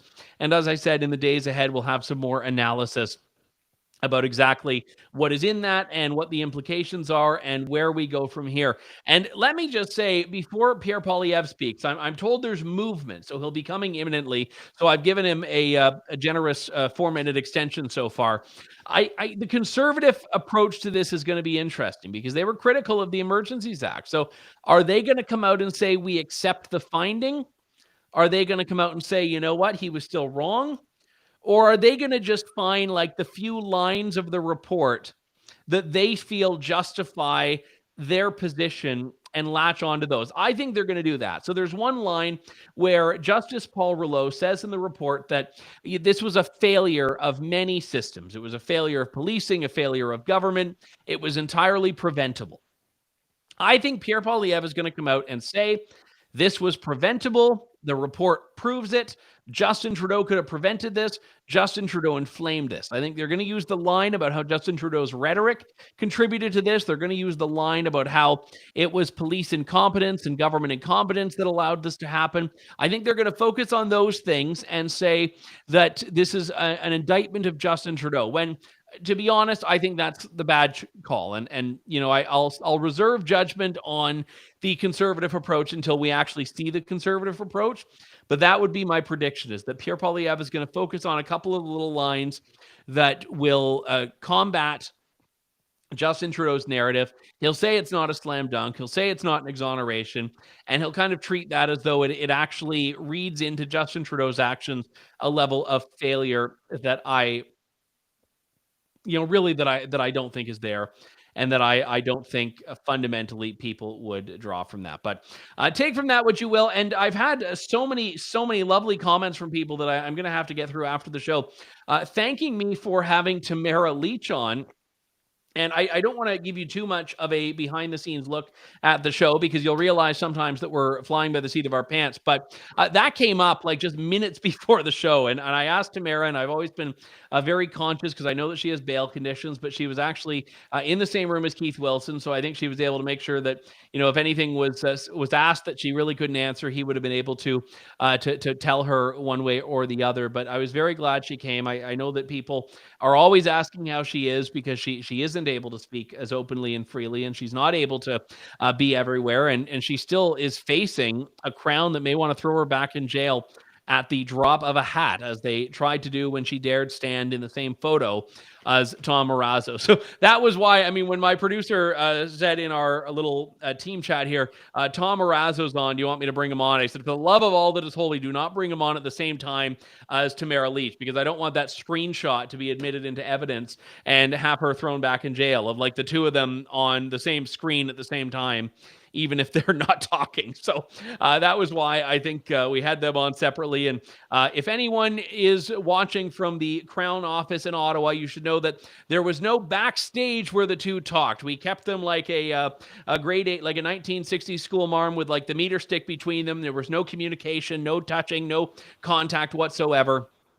We didn't violate any conditions here. So we have Pierre Poilievre coming up in just a moment. I want to put in a pitch here for True North's coverage of the Emergencies Act and of the Public Order Emergency Commission, and say, if you want to contribute to the work we're doing, please do head on over to donate.tnc.news, donate.tnc.news, and you can do so in a different tab so you don't have to peel away from this show. But we are supported by the work of people that like what we're doing, and we are so grateful to you all. And without further ado, here is Pierre Poilievre. Bienvenue. Après 8 ans de Justin Trudeau, 1 sur 4 Canadiens manquent des repas et 1 sur 2 coupent leurs épiceries parce qu'ils ne peuvent pas payer les factures des épiceries. Après 8 ans de Justin Trudeau, il y a des gens qui vont aux banques alimentaires, non pas pour manger, mais pour chercher l'aide médicale à mourir. Pas parce qu'ils sont malades, mais parce qu'ils ont faim et misérables. Après 8 ans de Justin Trudeau, les coûts de logement ont doublé. Le loyer a doublé. Les paiements hypothécaires ont doublé. Et les maisons, le prix des maisons ont doublé. Ça fait en sorte que 9 sur 10 jeunes qui n'ont pas une maison croient qu'ils ne vont jamais en avoir une. Donc, on a des étudiants qui vivent dans les centres d'hébergement parce qu'il y a un manque de logement. Il y a des sans-abri, des gens qui souffrent avec la santé mentale plus que jamais après 8 ans de Justin Trudeau. Ça a causé la crise des drogues qui a tué 30 000 personnes depuis l'arrivée en pouvoir de Justin Trudeau. Le taux de criminalité a augmenté de 32 % depuis 8 ans de Justin Trudeau. Tout semble être brisé. Les gens sont en train de souffrir ici au Canada, après 8 ans de Justin Trudeau. Mais au lieu de prendre la responsabilité pour la souffrance qu'il a causée, Justin Trudeau essaie de diviser pour distraire. Il essaie d'éviter la responsabilité en faisant peur d'un Canadien contre l'autre. Il croit que si vous avez peur de votre voisin, vous allez oublier que vous ne pouvez pas payer vos factures. Que si vous avez peur d'un camionneur, vous allez oublier que vous avez faim après 8 ans de Justin Trudeau. Mais croyez-moi, moi, ce n'est pas moi qui dis ça. C'est le député libéral Joel Lightbound. Et je cite, il a dit ça envers le premier ministre. Arrêtez de diviser les Canadiens. Cessez de dresser une partie de la population contre une autre. Je ne veux pas m'empêcher de constater, avec regret, que le ton et les politiques de mon gouvernement ont radicalement changé à la veille et au cours de la dernière élection. D'une approche positive et unificatrice, on est passé à une décision de coincer, de diviser et de stigmatiser. Je crains que cette polarisation de la pandémie ne risque de saper la confiance du public dans nos institutions de santé publique. Ce n'est pas un risque que nous devons prendre à la légère. Il est temps d'en finir avec les divisions et les distractions. Fin de citation. Les mots d'un député libéral. Bill Morneau, l'ancien ministre des Finances de Justin Trudeau, a dit que le premier ministre a utilisé l'enjeu des vaccins pour diviser les gens pendant les campagnes électorales. En faisant cette division, Justin Trudeau a causé l'urgence qu'on a vue à Ottawa. C'était lui qui a causé un problème et une manifestation qui n'était pas nécessaire. Encore, le rapport de la commission Rouleau a dit que les commentaires les insultes que Justin Trudeau a versés envers la population ont servi et je cite, à énergiser les manifestants, à durcir leur détermination et à les rendre encore plus aigres envers les autorités gouvernementales. Le premier ministre adjoint, Chrystia Freeland, a dit que la COVID était une opportunité politique. Et c'est vrai. Et Justin Trudeau l'a utilisé ainsi. C'est malheureux. Moi, je prendrais une autre approche.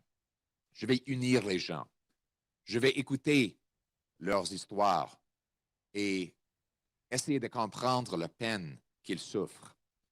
Au lieu d'attaquer les gens qui sont en souffrance, pourquoi pas nous adresser à leurs problèmes?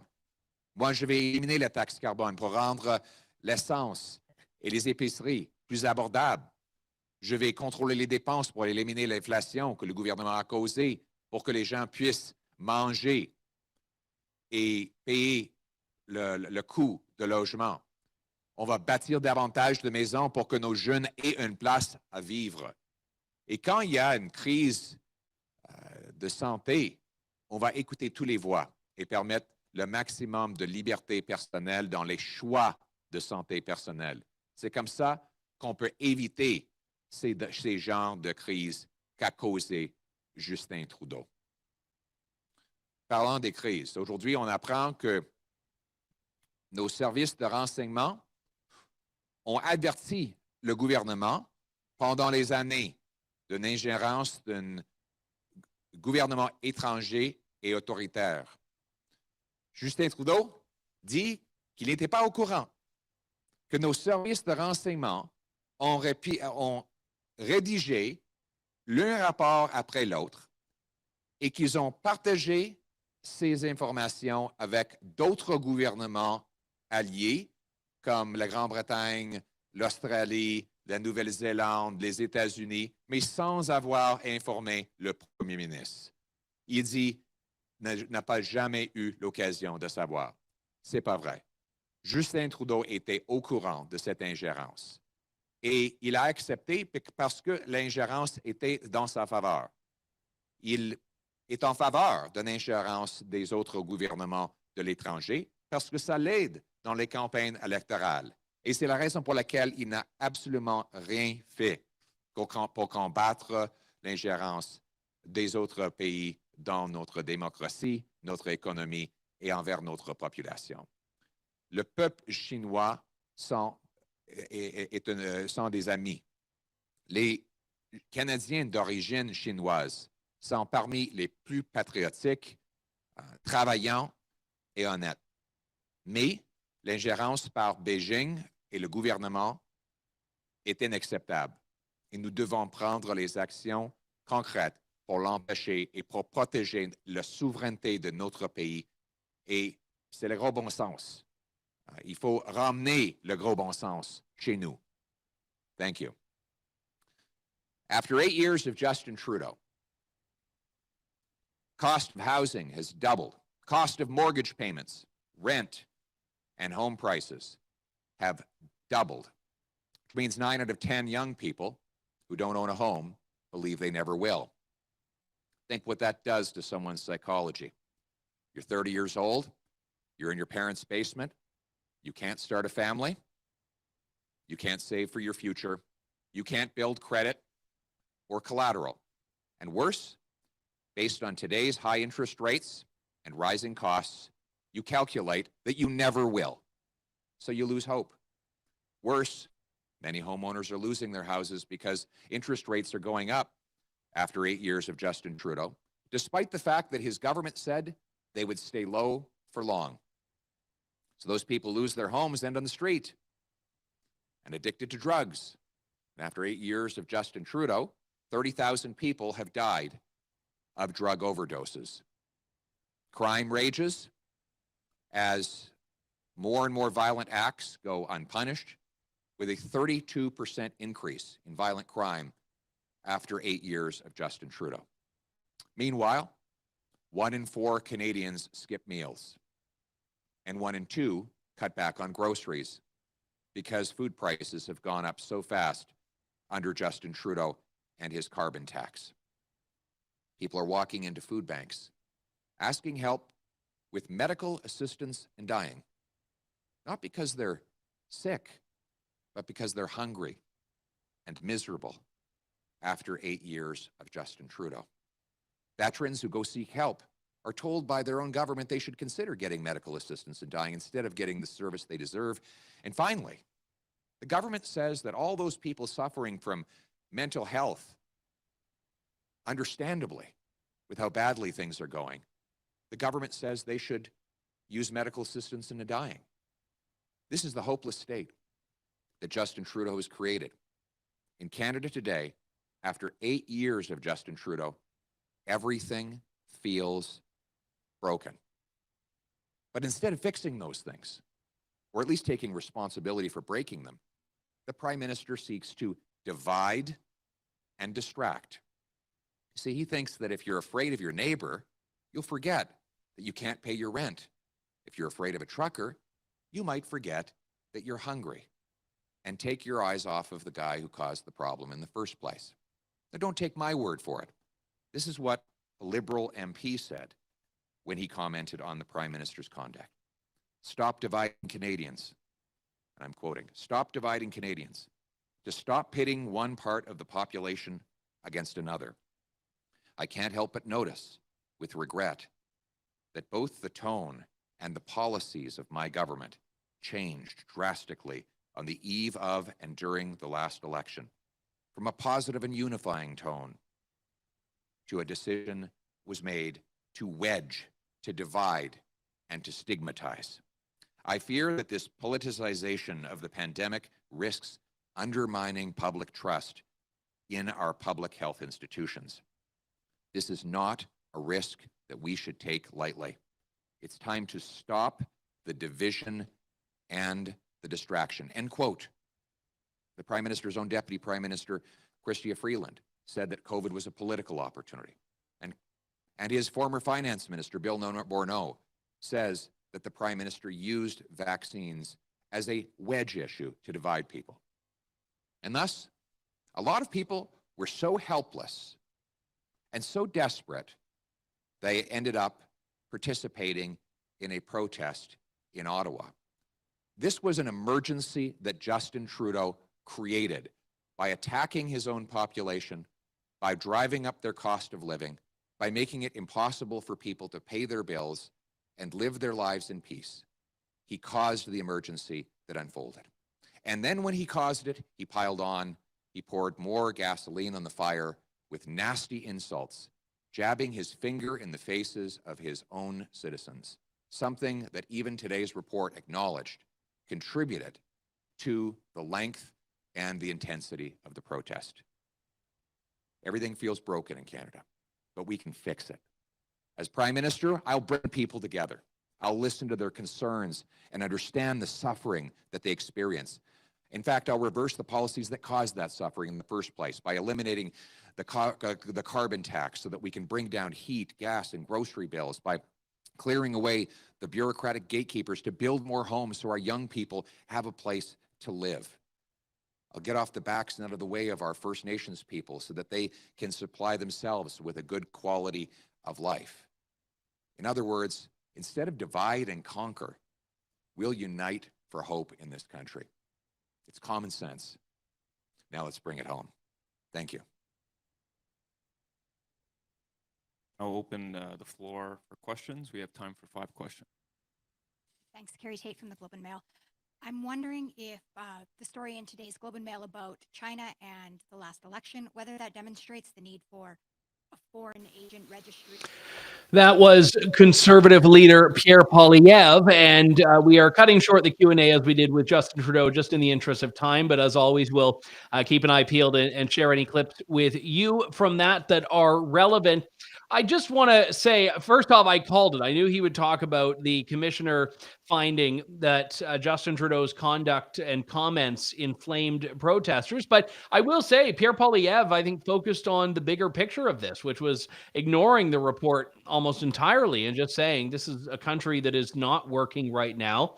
It's a country in which everything is broken, and it's a country in which people that went to Ottawa should not have been inflamed by the government, but were there because things were broken. And I think that there was a little bit more that he said in French, and I'm not I don't want to translate exactly without going back and confirming, just because it's tough in real time, and I'm not perfect at French, but I do think that he pushed a little further in French, as my understanding was. But like I said, I'll go back and check just to make sure. But again, he's not really dealing with the crux of the report. He's talking about the bigger picture here. He said the emergency in Canada did not come from the truckers; it came from Justin Trudeau. So perhaps that's something we can all agree on here. I want to give a big thank you to all of my guests for coming on the program today. Also, a huge thank you to Sean Thompson and Andrew Kozak for their work behind the scenes, and all of you for tuning into this live marathon edition. I didn't even bring a glass of water in, so the first thing I'm going to do is run and grab a glass of water. But it's been an absolute pleasure, even in dark circumstances, and all of you have given me a little bit more hope in the context of not wanting to get too dark and too into the weeds on this. So I thank you very much again. Have a wonderful long weekend. We'll be back next week with more of Canada's most irreverent talk show. Thank you. God bless, and good day to you all. Thanks for listening to The Andrew Lawton Show. Support the program by donating to True North at www.tnc.news.